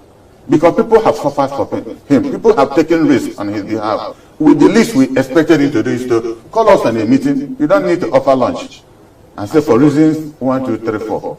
Because we started getting worried. When Atiku was declaring in Abuja here, P2B attended the declaration. Not only did he attend, he took up the microphone and said that Atiku was the greatest human being to unite Nigeria. He gave 4 adjectives supporting Atiku. And people started asking me, does he want to be vice presidential candidate again? I said, I don't have an answer. 2 days after, he went and declared his own presidency. Campaign will start next month. I want to, when people ask him of all the positive adjectives he used on Atiku, how then will you start comparing yourself with him? Okay. How then do you start saying you perform better? The same question I have asked is like this man is. It's like this man. It's like this man is watching our program. How can this man ask the exact question? It's like somebody is taking notes. It's like this our chief is watching this program. How can this man be asking the exact question I've asked when this man called me to be was praising Atiku and calling him his his boss. This man is speaking like autopilot. Oh my god. Chai! This man is speaking like autopilot too. He's very carried. This man is very carried. He's very carried. He's very carried. I can tell you that. He's very carried. When he has said the best thing anybody could say about a candidate. In fact, he did the election for Atiku Abubakar. So the danger of what he's doing, if our people are sympathetic to vote for him, it's equivalent to voting for Tinubu. Because to touch a core part of PDP, which is the Southeast, and they vote for Peter, and there's no way that vote leads us to victory, it's an advantage to Tinubu to win. Because I don't see the hard points of APC where he's going to touch. First election has happened in Oshu, they failed woefully. The votes he will get in Lagos will be called Igbo votes. They might be up to 20-25%. Put the date I'm saying this today and see what the rest of Yorubas will do when election. Because for them now it's turning tribal. Every group is now defending their own people. So if we assume we defend Peter, where will he lead us to? We'll be removed more from the government, we will not be part of the system. But in PDP, not only is Atiku positive for us, he's married an Igbo woman, has about 4 or 5 children from her. Hi, Chineke God. When you think, hi, politician. Hi, Mokema, you know, Chineke God. Atiku marrying Igbo woman is not. Is this man aware? Is Atiku still marrying an Igbo woman? Igbo woman is no longer Atiku. Igbo woman is now working in Meyete Allah. Meyete Allah law firm.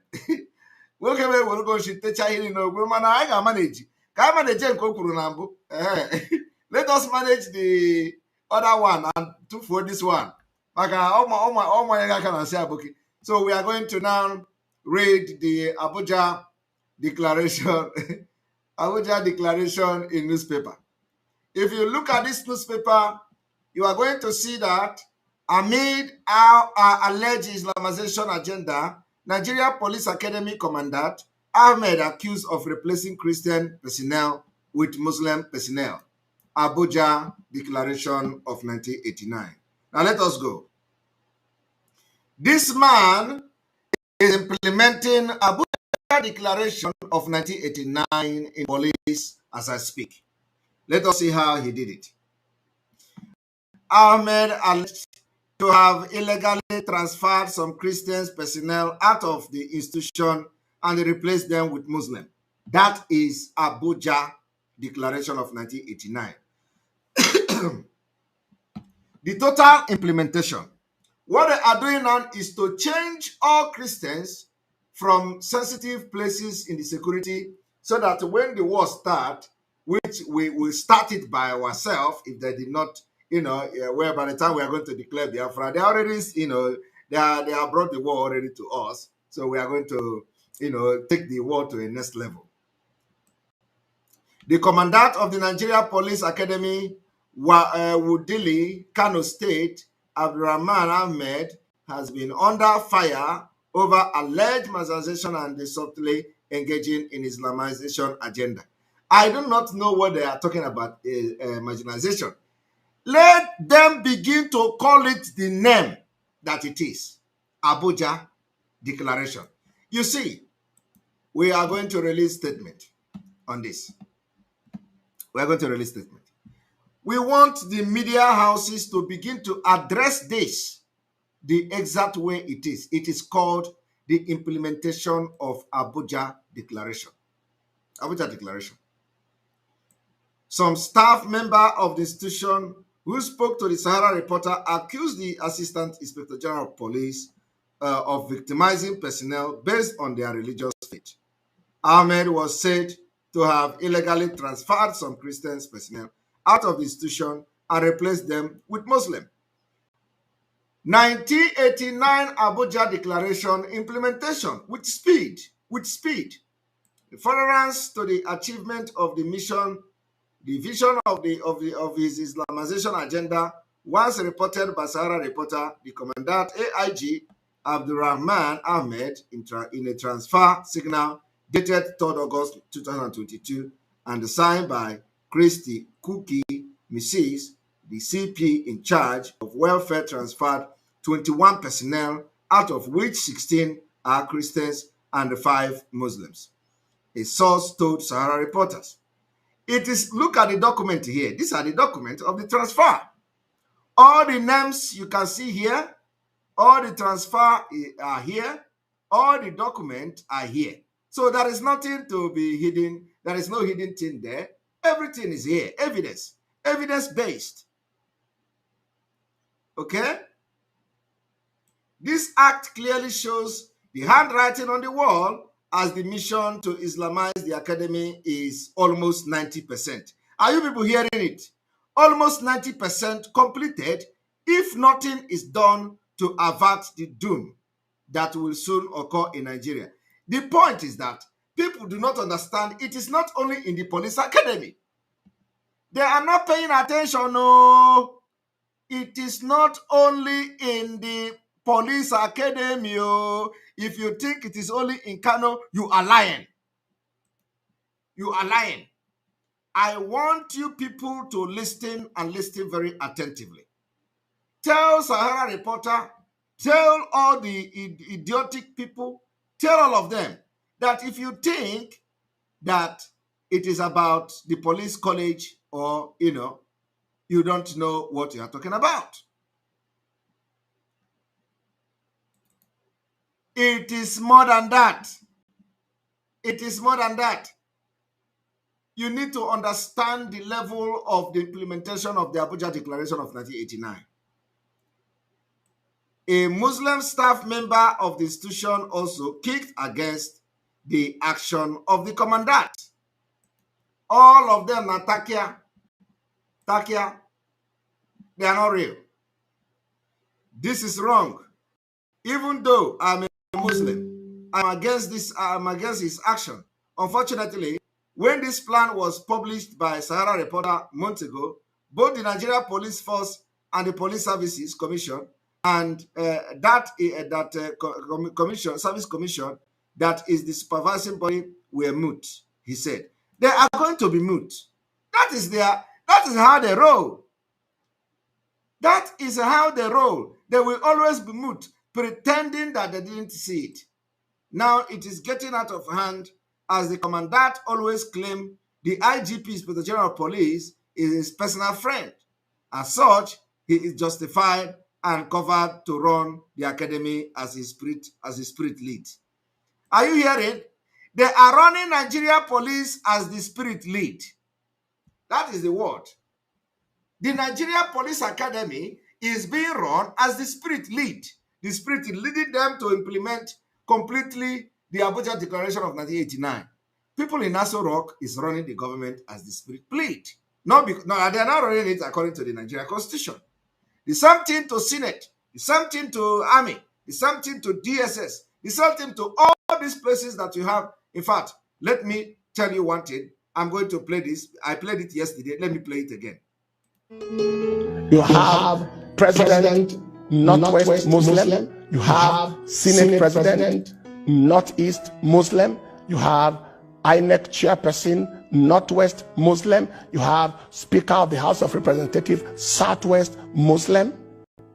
You have Chief of Air Staff Northeast Muslim. Minister of Defense Muslim North. Chief of Army Staff, Northeast Muslim, Inspector General of Police, North Central Muslim, National Security Advisor, Northeast Muslim, Director, National Intelligence Agency, Muslim North, Director General, SSS, Northwest Muslim, Controller General of Immigration, Northwest Muslim, Controller General of Customs, North Muslim, Controller General of Civil Defense, Muslim North, Controller General of Nigeria Immigration Prison Service, Muslim North, Acting Chairman of EFCC, Northeast Muslim, Chief Justice of the Federation, Northeast Muslim, Code of Conduct Head, Muslim, Northeast, Managing Director, Post Authority, Northwest Muslim, NIMASA, North Muslim, NNPC Managing Director, Northeast Muslim, Minister of Education, Northeast Muslim, National Universities Commission, Northwest Muslim, JAMB, Southwest Muslim, and so on and so forth. We can keep on going on and on. So now, what does that tell you? What does that tell you? What it tells you that all these places mentioned, they are running their affair of those places as the spirit pleases. Hey, Chineke God, they are running it as their spirit pleases. All these places, all these people, he mentioned their name now, DG this, DG that, Comptroller General this, all of them are Muslims and they are running it as the spirit pleases them. How does the spirit pleases them? Always remember the Abuja Declaration of 1989 to make sure that the strategic position in Nigeria and other parts of Africa is taken over by Muslims. Now, I am going to now play another video that I played from the beginning because there are so many people now watching that particular, this particular exposition.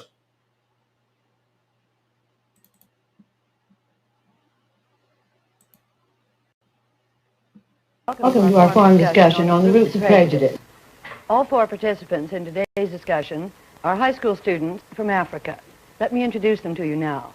From Nigeria, Mohamedou Liman, 18 years old. I am a Mohammedan, and I have prejudices against Christians too in southern Nigeria.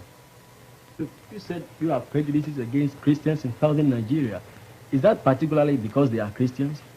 I'm a Christian myself, but I have no prejudice against Mohammedans. I rather prejudice against whites. Am I right? Let me ask Mohamedou another question. You said at the beginning that you were Mohammedan, that Nini was Christian, that you had some prejudices against Christians. Yeah. Let me ask you a fairly frank question. Do you have any sense that Nini from the Gold Coast is less purely African than you are? Yeah, I often feel that. Why? You see, we in Nigeria, and now part of Nigeria, northern Nigeria, we often feel that Africa is for Muslims, not for Christians. It's meant for Muslims. And have you heard that? There, in northern Nigeria, in 1950, believed that Africa is for Muslims and not for Christians. So, the northern Nigeria have this thing in their mind for a very long time, that Africa must be Islamized and Africa is for Muslim and not for Christian. For that reason, they are looking for a way until they get to Abuja Declaration of 1989 to make it more official. Let us take it back again. Question.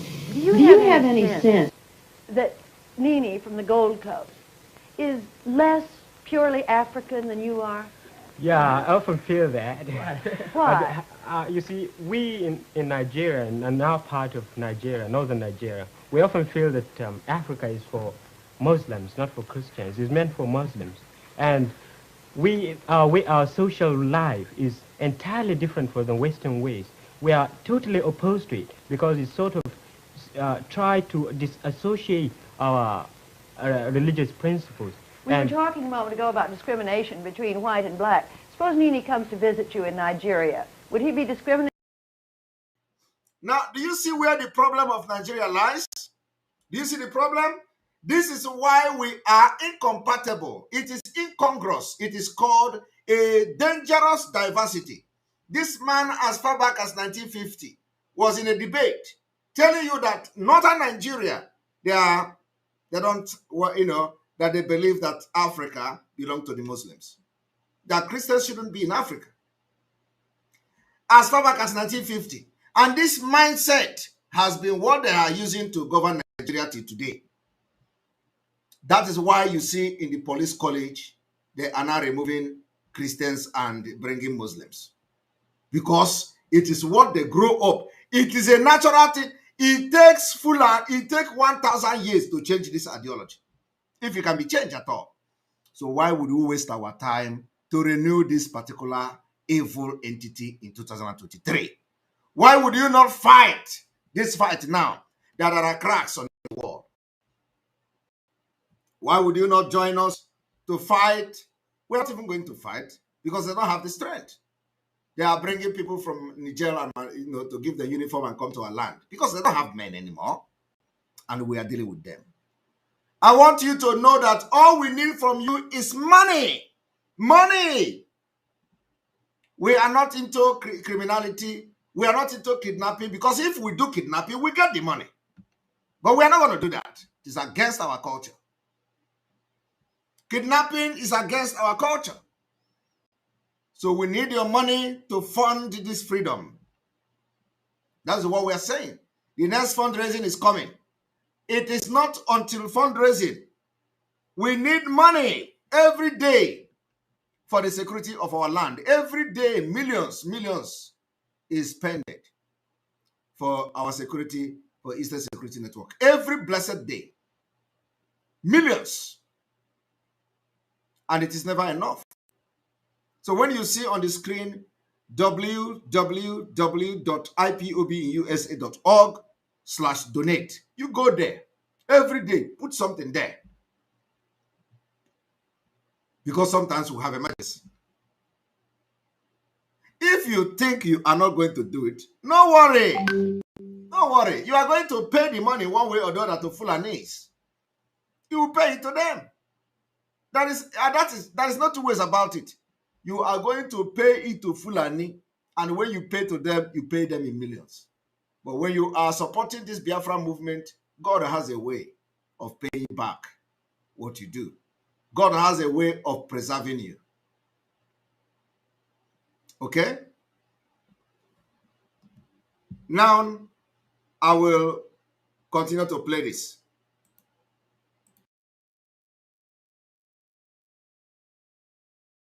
Against in any way? I suppose so, simply because for one reason.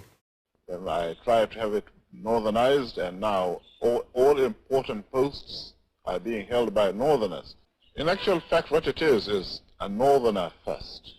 If you now, after that 1950-something debate, you hear what the guy said. The guy said that Africa should be for Muslims. So they started by the slogan, Northernization. They started by Northernization. They say, oh, the place where they are working in that region, it must be Northernization. You know, that all Northerners should be there and they are going to be Muslims and all. And they started small. And nobody complained. Small. If you do, they put dagger on your stomach and you are gone. Everybody are scared of them. They use terrorism to get position where they are today. They started it small. If you do, they bring that dagger. If you do, they bring dagger. They say, don't go there.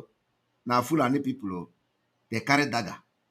That is what we were told in those days. So if you see Fulani, they already, even in the system itself, as wretched and tattered they look, the system itself has installed fear in you to fear Fulani. If you want to fight them, they say, you want to fight who? Fulani, don't go there. They carry dagger. They go choke you with the dagger. And nobody is going to do anything. And they were not going to do anything. Nobody should, if you mention that anonymous here again, I will block you. All of you are the accomplices. And can you know 1 naira? Can you know a recharge card from their criminality? This Ifeanyi style. If you comment that nonsense here again, I'm gonna block you. They can post whatever they want to post. All of you are the recharge card. They're getting recharge card from them. You know, because we, you know how we ended their career. They will collect this money from people, and they will share recharge card to some of you. And you will come on social media and start sharing anonymous. Who is anonymous? Anonymous is gone. They are criminals. Because I exposed the killer squad today. So they are going to post something about me. You know, that is what they do. Immediately I post something about them, they will go and hide under the anonymous that doesn't exist. And they will post something about me. Okay. So I am not, it is not a surprise. All right, so we're gonna let us block the guy because he think we are here to joke. He is anonymous. He want to promote them here. He's gone. All right, so having listened to what we have done so far, we're going to open the line and we will try as much as possible to end this broadcast at 2 hours 30 minutes. My brothers and sisters, welcome on board, and let us have question and answer. As you know that in a way change you go, direct question, no wasting of time. Go straight to the point and ask me a question. We need to be addressing a lot of things. Please let your question be very, very good. Welcome to the program. Hi. Good afternoon from here. I have the questions actually. The questions have to go by what you preached a couple of days. I think I was yesterday. Okay. Trying to get in touch with you. Secondly, go this way. So you have looked into what is going on around the world with media. How would we control the media? Because we know that media, international media, is the way they use to get into people's countries and manipulate people's in government and also take over the government. So how do you think Biafra will be able to control the media? Not that in a way that we're going to control people's opinions. How do we think we can control the media with that? We are going to control the media very soon. The group we are putting up together will also work on that. It's going to be an international group.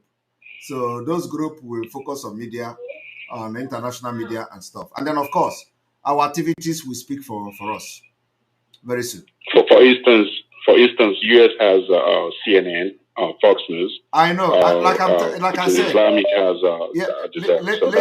listen. Our activities and the liberation activities will speak for us very soon. Okay. So second question I have now. You can choose to answer this question. You can choose not. Basically, all the time, Mazen Nanikalo was here with us. Do you actually have time? Let me say, spend time with him, have a conversation with him. Yes. If you can choose to answer it. Yes. For public, yes. Do you actually, in your own time, do you actually spend quality time with him to him to know you, and you to you also to you to also know Martin Luther King. That's one question. Yeah, there is nothing like quality time in this struggle, because first of all, he is not here in Finland. Okay, so when you talk about quality time, when you spend time with somebody, it becomes quality. I didn't mean quality time. I mean discussion. Yes, of course. Yes, of course. Okay, all right. Thank you. And I've always gave him my word. In any discussion we had, I've always told him, I will be the last person to disappoint you. Okay, thank you. Well, one thing I would like to touch where you put earlier, one of the expositions that you made today. I think if I would be, I was going by spirit. I thought about this, that this guy called Wangari hasn't touched, because he's a kind of, what kills him is jealous. He's a jealous man being. He thought that Ikonso was kind of being too close to Mazinga. He's taking some stuff off from him. That's one thing I think, because if you look at the time he was coming to the program during the donation, he always talk about this. But when you began to expose this guy from, I don't want to mention his name, he never said anything about that guy. Even if the way he portrayed Ikonso, but you begin to expose how this guy had connection with his kid. He never said anything about it. You see? I began to be more worried about that. That's when I knew that that's something that he knew about all these things going on. Now his position didn't. It wasn't a new thing to me, but I got out all these dots. And points it right there. Now it is coming out clearly, right? Yes. It's clear. He makes point today. It wasn't when he made that when he brought that discussion. My mind linked to that point. Then you mentioned the name. I was like, yeah. Now it begins to make sense, because I knew that you're going to mention that name, because it makes sense to me. Thank you, Master. Thank you. All right, you're welcome to the program.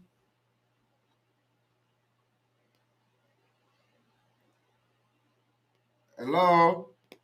Hello, good evening. Good evening from here. My beloved. Yeah, Simon, good evening. Well done job. Good evening. God will continue to uplift you. Amen. And give you more wisdom. Amen. Yeah. My name is Akos. Yes, I know you called last time. Just go straight to the question. Thank you. Yeah. These people are very different. In fact, they are people that are already frustrated, who came for conquest, but they failed. And that's exactly what they are doing in Israel. They tried all they could in order to wipe out that country, but no way. Now, when we have success, it's one thing to have success, but another thing is to maintain the success. Please, I want you to help me to educate us what we will do against this terrorist attack after our restoration of our Biafran nation. Because why I'm asking this question is because of the experience I got in Israel. I think, are you there? Hello? Are you there? Okay, of course, we have, I think we lost him. So, of course, we are going to make sure with our defense is, we have state-of-the-art defense system. We will copy a lot from Israel. That's how I am proud to say we will copy from Israel. So we're going to have a defense system, knowing fully well the situation of our neighbors and all that, and the threats they pose to us. So we are going to, our defense is going to be, world class. That at least, we can assure Biafrans that our defense will be state of the art. I think you are calling back. All right, we lost you. Yeah, sorry, it was the network. Okay, yes, so I'm just addressing your question that yes, our defense is going to be, we're going to have a state of the art defense In fact, we're going to pump money in defense, knowing the threat, surrounding us, especially our neighbors and all that. So, of course, that should be one of the biggest priority. The security of our land, our borders, will be the utmost priority for us. And we don't allow admittance into our land without proper documentation. So that's what we're going to achieve, and we're going to achieve it. Our land border will be protected and with state-of-the-art facilities. So before you come into our land, you must be properly documented. Good. Then the second question is this: the governance of our land, which is Biafra, I hope it will not be shielded by immunity, so that those who are going to be in this arm of affairs of governance will not hide under the immunity and loot the treasury. We have learned a lot of lesson from what has happened to other people. When I mean other people, I talk about Nigeria and other African countries. So I don't think we are coming to have a repeat of that. We are going to, the Biafra is going to be run based on what we have learned from other people. So there is nothing like that immunity, this immunity, that. Thank you. Then the third question, finally, briefly, is about this monopolistic market and cartel, where you see... We are not going to, without you asking the question, I will tell you we will design our laws that it is not going to give room for any monopoly. It is what is obtainable in Europe here. Everything will be open for competition. Thank you so much. Thank you. Thank you, Simon. You have made my day. Thank you so much. You are so wonderful. Thank you very much.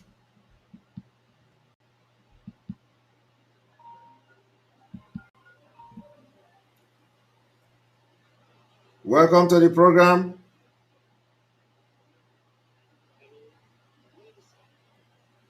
Hello? Hello? This Abuge, I'm calling from Biafraland. You're welcome. Go ahead with your question. Yes, sir. Well, there are some member IPOP in here, in some units. They say they are going for training in some region. I don't know if there's any training going.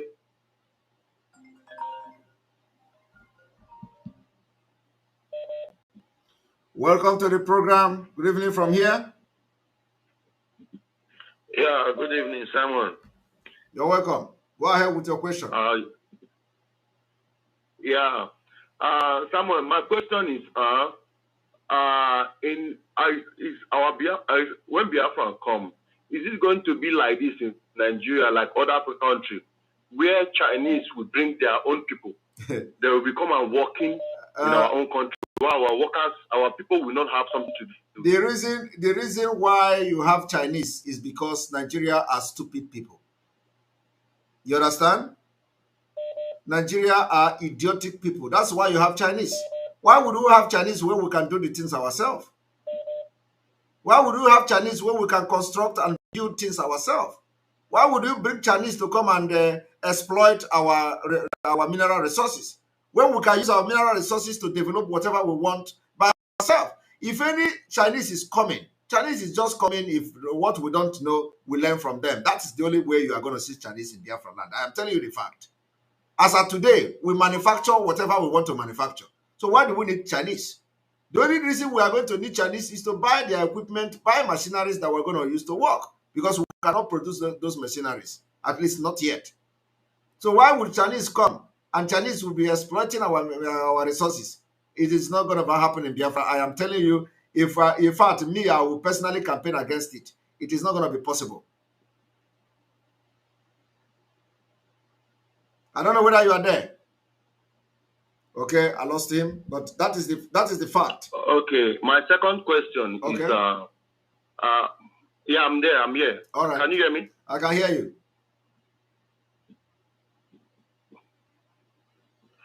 My second question is when you come to all these Asia country, it's difficult for us as the foreigners, to get documents or to get even job. It's difficult for us somehow. But when they come to our own country, they even control us in our own country more than their own country. The first question I've addressed you now. Okay. You understand? My last question. Question. Go ahead. My last question again. Okay. My last question again. Like I will be able to say this. Like we now, like me now, I didn't go to school, but I have handwork. What when in Biafra, we that doesn't go to school and we have handwork, what is the government going to do for us? I like this question. I want to tell you that in Biafraland, it is not going to be all about school. There are different ways of education. You have what we call the formal and informal education. And let me tell you, in the developed world today, in the developed country today, at least when you talk about developed country, Finland is leading. Finland is leading in innovation. Finland is leading in both economy and all that. So, and Finland passport is #1 in the world. So, because of the way they are living ahead of other nations. And you know what? Some people don't necessarily have to go to school. You go what we call amati korki akolu, or you go to some school that you learn how to do some jobs like professional job and stuff like that. So you don't necessarily have to go to school to be able to have a job or be useful to the society. So what I'm trying to tell you today is that in Biafra land, we are going to adopt a system that is completely different. That people will even choose to go to a professional school, like when I mean professional school, like vocational studies, a vocational studies where you can learn how to cook, catering school, hotel management, and stuff like that. You can also go and learn how to do construction. You go to school for construction work.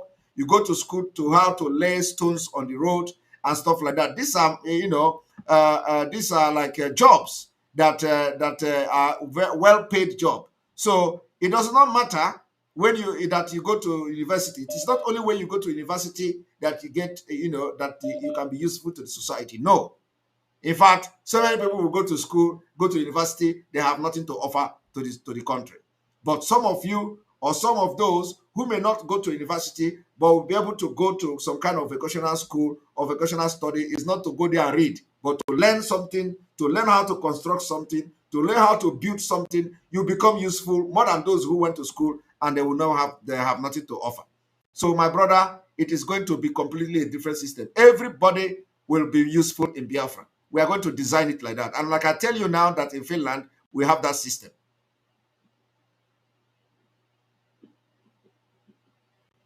I can't hear you.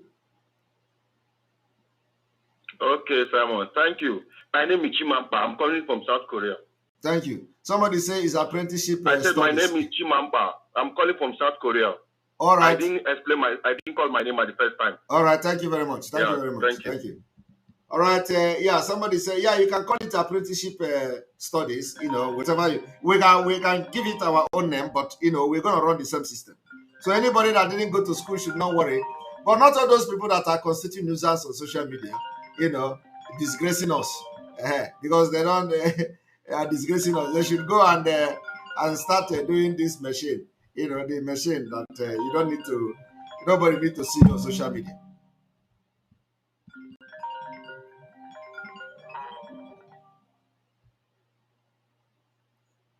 All right, welcome to the program. Good morning, good evening from here. Hello. Yeah, good evening. There we go. Mazi, let me use our language. Mazi, when you on a Biafra, as of now, in Danya, only Biafra like my hope for one of Misha concern coming from India. What of Umunaya? Because please ask another question, because somebody have asked that question before. I have addressed it. I cannot be addressing it every day. You must follow our program so you don't miss anything. So ask another question. Okay. That's the only thing I want to ask. Thank you.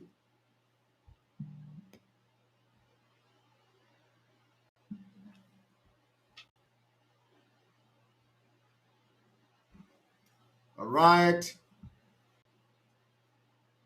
We have still 20 minutes or 19 minutes to go.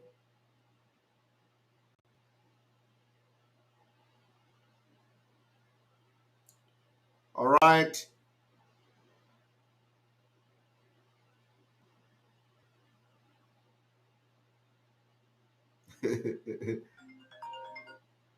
Professor Bia, voice of Biafra. So I like me. All right, we're still on. 19 minutes more to go.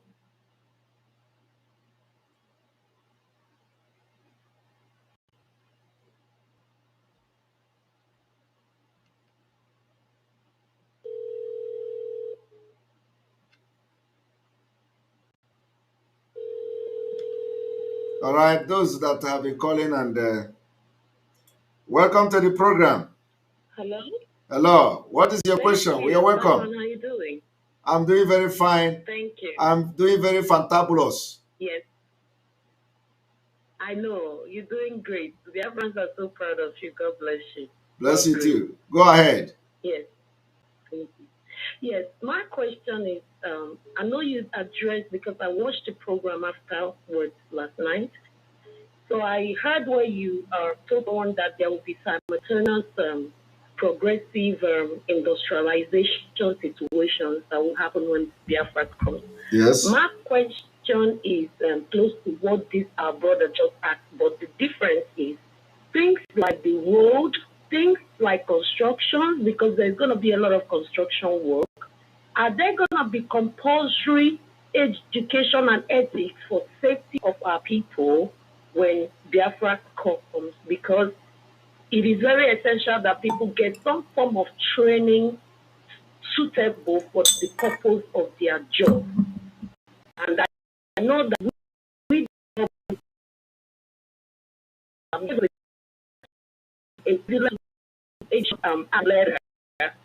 by then there will be others from other countries doing the menial jobs. But in the beginning, Biafrans are going to be there. We want our own to start from, the ground. So are there going to be solid educational training for people before they ever venture into that? Because I know there has been hunger in the land, and there has also been psychological disturbances that we suffer through Nigeria that will help Biafra. That's my question. Yes, that will be, and yes, that will be, and I've actually answered that question before, like when I said that will be orientation. So because it is going to be a little bit different. It may not be just education like that, but there could be some kind of orientation from the beginning. And you said something that I like so much. You said experience will be used as qualification. I like that, because actually that's what we have adopted in Finland here. Finland is living like 30 years to come. So we're adopting that same system here, experience to qualification, and we're going to do that in Biafraland. Yeah. I like that. Where did you hear that? Because I know you don't have that in America. So where did you hear that? It is applicable here, because even if you are doing a menial job and you have years of experience in it, you are welcome to the table of decisions, because your experience counts more than who just got a degree without experience. So do you have that in America? Yes, we do. You do have experience to qualification in America? Experience, yes, to qualification, yes. Okay, all right, that's good. I was thinking that we are the only one who are civilized, All right, so now learn from us, right? Experience is always the best, yes. All right, so we're going to do that. Yes, I agree with you. Thank you. All right. Thank you so much. Yeah, all right, Ogodoma. And for those who, this is Alenora that is talking, right?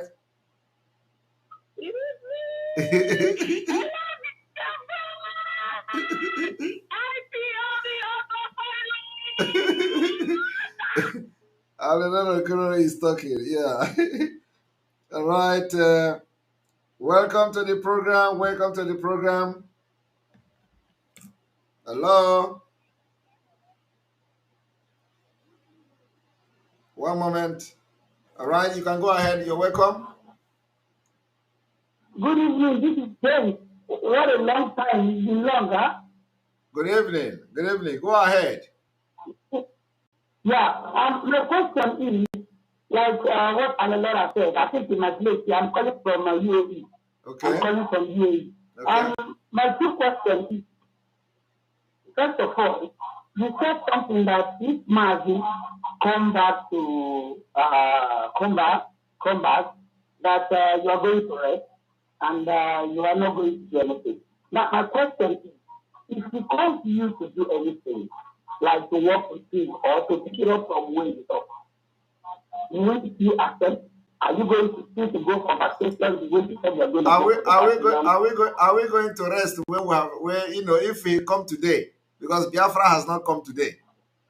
You know, why am I going to? We are here to finish. We are here now. We're all out. Okay. Now, the second question. My second question. Go ahead. Okay, my second question is, what would be the qualification for someone if Biafra comes, or qualification of someone to run in the government status? Like the local government chairman, we have that is why you people should be watching and following our program. The thing concerning qualification to run for anything was discussed in the Biafra Charter. The Biafra Charter made it very clear. The criteria is not about qualification. The criteria is that you must be 18 years and you must be of good behavior, and your people must accept you. And let me also tell you one thing, that it is not just about the qualification of the person, but the person must be competent. The person must be competent, and the person must be well accepted by the people of his community or where he is contesting the election. And let me tell you how we are going to do the election in Biafra. Election in Biafra is going to be, if you are born in Biafra, immediately you are 18 years, you automatically will qualify and receive the right to vote. So at every given election, you will automatically receive the right to vote in your home. You don't need to go and struggle to go on your registration. You don't need to struggle to go for PVC. We are solving those problems from the beginning.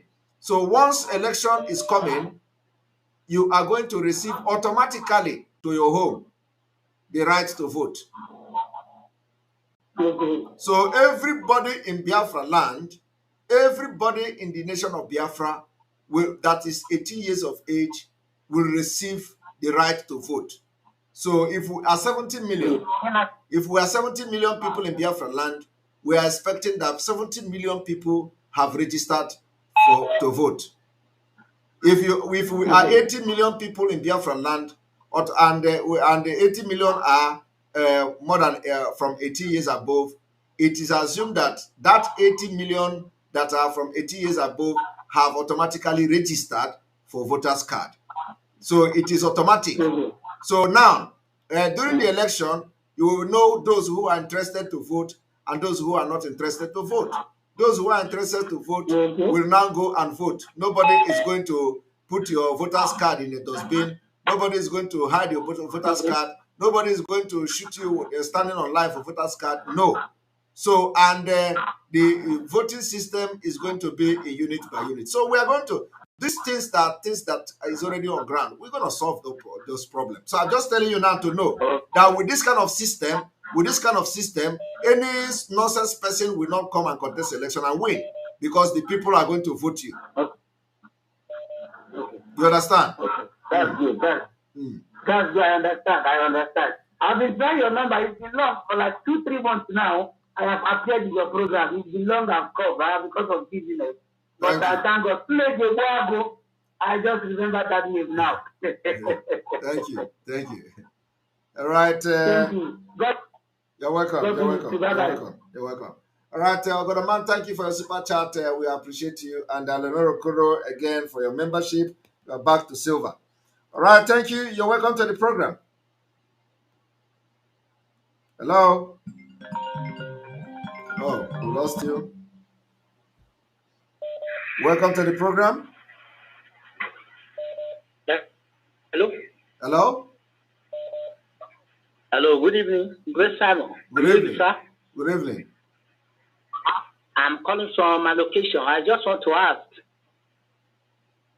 Go ahead. If there's any training going on in Biafraland. Can you stop asking me of any training? There is no training going on.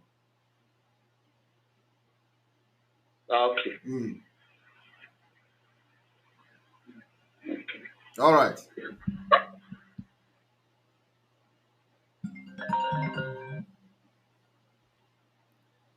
Welcome to the program. Thank God. Hi, Simon. Good evening. Good evening from here. Okay, Simon, please, this question I wanted to ask now. It has been a long time that I didn't get to you. Now you are here. It's your personal question. Let me move from here. If you have right to answer or right not to answer, okay? Go ahead. A private. Okay, let me ask you, Simon. Have you built a house for you before you joined Biafra struggle, or you use Biafra struggle give you money to build a house? Please, you should either you answer or you don't want to answer. That's okay. What has building house got to do with Biafra struggle? I don't have control over Biafra money, so it is not. Okay. It is irrelevant question. All right, all right, but there's a reason why. What I heard, that's why I asked you. That's fine. Any other question? Okay, I hope they heard you. They have heard you. Any other question? No other question, Simon. Thank you. Thank you. All right, welcome to the program.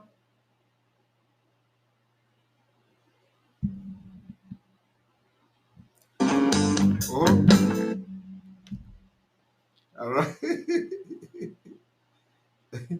All right. Here we go. The line is still on. We have 7 minutes more to go. You're welcome to the program. Go ahead with your questions straight. Good morning. Good morning from here. Yes. I have two questions for you. Go ahead. The first question is when Biafra is achieved, we have military people in the army in Nigeria and the police and all this, the SARS and do we have any plan to recruit new people, or are we going to get these people into our society? First of all, our security now will be transformed into army, military, and all that. So when we get to that road, we're going to cross it. Those who fight for us now will first of all be our army and police and Air Force and all that, So, and then when we get there, we are going to solve that problem. So for now, we are not taking anybody from anywhere. Those people who fought and who are going to fight and who have been securing our land will form the army and the security of Biafra. That means that we're not going to use any people that are in military now in Nigeria police. You never can tell, because they may end up being part of the fight too. So what are you saying? That's why it is not everything. 95% of them are not trustworthy. They may not be trustworthy, but our system will change it. Anybody who fight, who join us to fight, will be part of the army if he chooses to. Okay. My second question is this is like a suggestion. Last time you sent some messages across to people who want to open autopilot in different parts of the world. Not open autopilot, WhatsApp group. Okay, WhatsApp group. Yes. Somebody was complaining that day on the comment section that you did not address it. Maybe you didn't see the comment. So what is the question? Somebody was complaining that he called India to be part of the WhatsApp group, and they were demanding money from him. So I'm asking, please, do you have any control over this WhatsApp group so that none of them will be like the old? Nobody. I will make it very clear now. Somebody say he called India and they are demanding money. So India people, if you demand money from anybody, we need a clarification. And please, let that person contact us. The person that claimed that somebody from India demanded money from him, let that person contact us. Do you have contact of the person? No, I didn't have it. It was on the comment section. It is not everything on comment section you are going to ask me, please. Because some of them are not coming from the right people.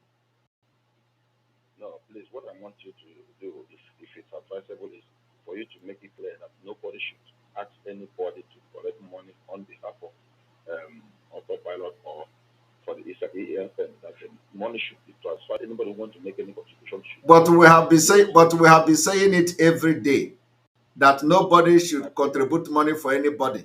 The money goes directly to ESN website. I know you never can tell. Some people are so dubious.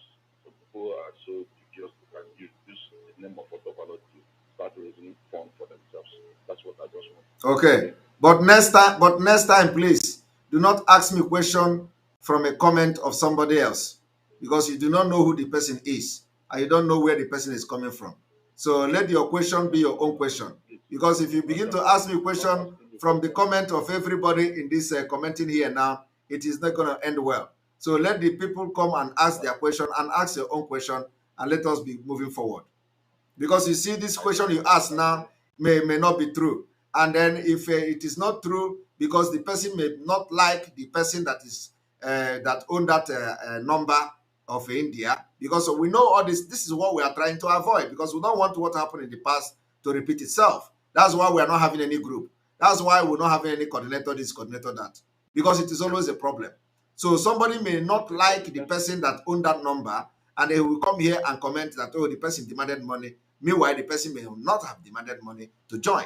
So all these things, let the person who want to say it call and tell us that he wanted to join, and the person said it, and then we, so we know somebody is talking and say it is his own experience, not what you saw on comment section. Please, very important. Just take observation of that. Please, take note of that. No, don't misunderstand me. Don't misunderstand me. No, I'm not saying I'm just telling you to take note of that. That I'm not saying you do. It is not. I know you are genuine. Okay, I'm just saying that next time don't ask question based on what somebody commented. No matter how that thing is sound relevant to you, do not, because that is not your question. Yes, my brother. This is not, the question is not because of what somebody commented. What I just want to give is an advice so that you update it, that nobody, the people that are calling from India, South Africa, even Ghana and whatever. The right way to have put it, listen now, it is that the right way to have put it is that, please, this, you hear that we are having groups like this WhatsApp group. Please, you have to make it very clear that none of this group will be collecting money from somebody. By that time, it becomes general. But when you come here to say somebody commented that India demanded money, if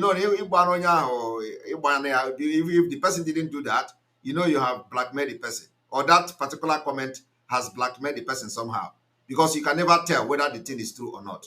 So if you have said generally that, so that to avoid problem, please make sure you tell anybody that is opening WhatsApp not to collect money. And then, of course, we are going to be announcing it for people to know, without pointing finger from a comment of somebody that you cannot verify who the person was.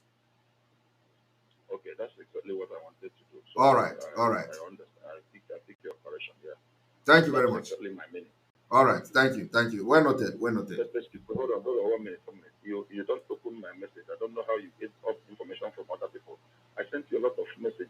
I cannot be opening. I cannot be opening. I said anybody that have anything that is very important goes through the media team, because you don't expect me. If I open this phone now, there is thousands of messages, and I'm working too. Okay, so it is. If you want me to get message, send email. I will read it. Okay. Last time I told you I paid my money and I sent you the receipt from this number, but you didn't open it up. But it doesn't matter anyway. But did you send it to the media team? No, I sent it through this WhatsApp call. But the instruction is that you send it to media team now, or any of the Umada. Okay. Mm. Thank you, sir. All right. Thank you. Remember. All right. You're welcome to the program. We lost him. You're welcome to the program. Nke ọnụ gị na-adapụta today. What is going on? Udo adịkwa. Okay, my name will come go to Nigeria. My you are a famous good to give. How much? I want to ask question. Go ahead. When Biafra come, people where if you purchase somebody's wife, what do you go do for Biafra? Yeah, no, my hand no there. That one for traditional. That one for traditional people. I just want to use this opportunity to make announcement for the autopilot in the Netherlands. We are meeting for the first time tomorrow on the Telegram. They should contact the same number. Contact me, Mazo Pogbo, on +316343725512. Those who knows my number. And now, because we are getting bigger, so they want to see ourselves, not fundraise, not be tomorrow they will say Mazo Pogbo, then the rest fund. Yes. So we want to come together for the first time to see ourselves, all the IPOB autopilot in the Netherlands. Please come together tomorrow. We are starting from 17 p.m. Biafran time. So just contact Mazo Konko. Simon will display my number later. Then I will link you to the gadget we are going to use on 17 p.m. tomorrow. Thank you, Simon. God bless you. Great, great. And then also, thank you very much, Mazo Konko. I appreciate. Thank you. And then those in Finland, if you are watching from Finland, make sure you keep contact with the autopilot IPOB. There is no two IPOB in Finland. There is no two. There are not two. There is always one IPOB autopilot in Finland, and headed by Ifani and Co and Rafael and Mazi Clement and Yebu and Co. So if you are in Finland, get in contact with Clement, Kinsley, all of them. They are going to, direct you, and you know when they're having meetings and all that. Those in Finland, IPOB autopilot in Finland, IPOB in Finland. There is no any other IPOB in Finland except this one. So if you want to be part of them, you know who to contact. Clement, Kinsley, Ifani, Raf, Emeka, and Co. All of them. They are wonderful people. So contact them and join them and be having meeting. Thank you. Oh my goodness, my time has exceeded just as I expected. It has exceeded 2 hours 30 minutes. 2 hours 30 minutes. And let us take a couple of calls more before we go. Welcome to the program. Hello, good evening, sir. Good evening. You're welcome. What do you know? My brother, please, first of all, I appreciate your good work. Because I have a question. Go ahead. And this question, I have already asked this question. It's just also like a suggestion. I believe that before, last time you came, you say you have asked this question and I have not answered it. Is it you or somebody else? No, not me. Okay, go ahead. Go ahead. Yeah, my question is, and also like a suggestion. Okay. Concerning this awareness about our leader. Like one time, you also addressed it on your program. You even promised us that you will do something about it. Because this suggestion is about how to do more awareness. If it's to pay money to CNN or BBC, all these international news agencies, so that they will report the case of our leader, at least, even if it's 2 times a month. And you promise us that I'm better. I promise you. That time was. Can you hear me? That time was when I was being distracted. So, and you don't expect me to. Of course. Everything was happening at the same time, and so we are looking into it. But let me tell you, they are going to report us. Once they report about us, they are already reporting about our leader. So you can never talk about the Biafra now without talking about Mazi Nnamdi Kanu. So it is always like that. So I want you people to understand that we are going to force them to talk about us in a few weeks' time. In a few weeks' time. When they talk about Biafra, When they talk about the activities of the Biafra liberation, they are going to talk about that our leader is incarcerated and kidnapped from Kenya. So it is going to come. Okay. It is going to come. No problem. Yes. But I'm also even suggest if it's possible. Like now, I am in Italy. Maybe people here in Italy, we can contribute money and pay them, even pay the media. Contribute. But you know, the write-up is. It is everything is not about everything is not about money. Okay, everything is not about money. Where the money is needed now is for ESN. When you are giving money to support ESN, you are at the same time funding the awareness.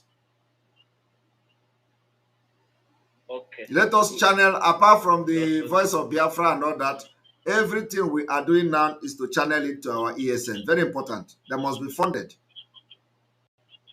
Of course, of course. So anybody that have any idea how to raise the fund, let it, yes, whatever idea you have to raise the fund, let the fund be to ESN.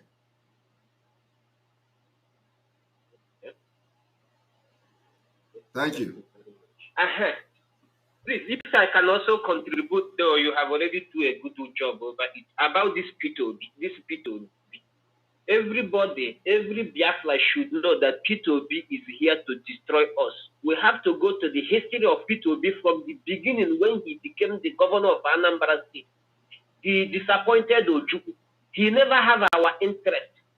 We know all those things. We are addressing questions. We are addressing questions today, please. We know all those things, and we have been saying it. All right. Thank you very much. Thank you. All right, Ama Uche, thank you very much for welcome to the membership of this our program. Thank you very much for joining the membership. Ama Hello, Uche. good evening, Simon. Good evening. I'm calling from the zoo. Good evening, welcome. Don't need to say your name. Go ahead with your question. All right, Simon, my question is, when we are talking about no election in Biafraland, what are we going to do? Because we know that Nigerians will come with their military as they come during Anambra State election. They will send down their military and their police force in order to enforce that there is election in the Biafraland. So they are going to drag you out of your house. They are going to drag you out of your house if you close your door and be sleeping. Our people can be this very selfish. Just talk about your own and leave our people. Yourself, are you going to come out or you're going to stay at home and allow them to come and drag you out of your home? Me, I will not come out. Forget about other people. Don't talk about them. Just your own. Make sure that you follow that instruction. Leave other people. Let us not worry about other people. Even in Calabar here, that is what we are facing. When we are saying sit at home in Calabar, a lot of people, everybody, they are all going out because there is no enforcement happening in the when this election time come, when you hear sit at home, leave other people. Just make sure you just sit at home and forget other people. You understand? It's as simple as that. Okay, very important. There's no problem, man, because that is the thing that has been stopping me. Thank you. So this Nigerian military, we need to face them, engage them once and for all. Just make sure you are at home. May they come and drag you out to go and vote. All right, thank you. No problem, man. Thank you. Thank you. All right, we're going to end here. This is 2 hours, 40 minutes, and we don't want to spend 3 hours here. We want to make this program as short as possible all the time. Thank you very much for being part of the program. May God bless you. May God bless Biafra. May God bless Otutuwa. May God bless the Middle Belt. May God bless Ambazonia. May God bless Mazinam Dikano. May God bless Sunday Igbo ESN. May God bless all of you. May God bless our Omada. May God bless Government in Exile. May God bless all our alliances and our IPOB, auto-piloted media team, all of you. May God bless all of you. May God bless our Omada Nelukwano and all that. And all of you supporting this movement. May God bless you. May God bless all our security, both brothers and the brothers in arms and all that. May God bless all of you. From here, from me, it is good evening. Good night. See you tomorrow.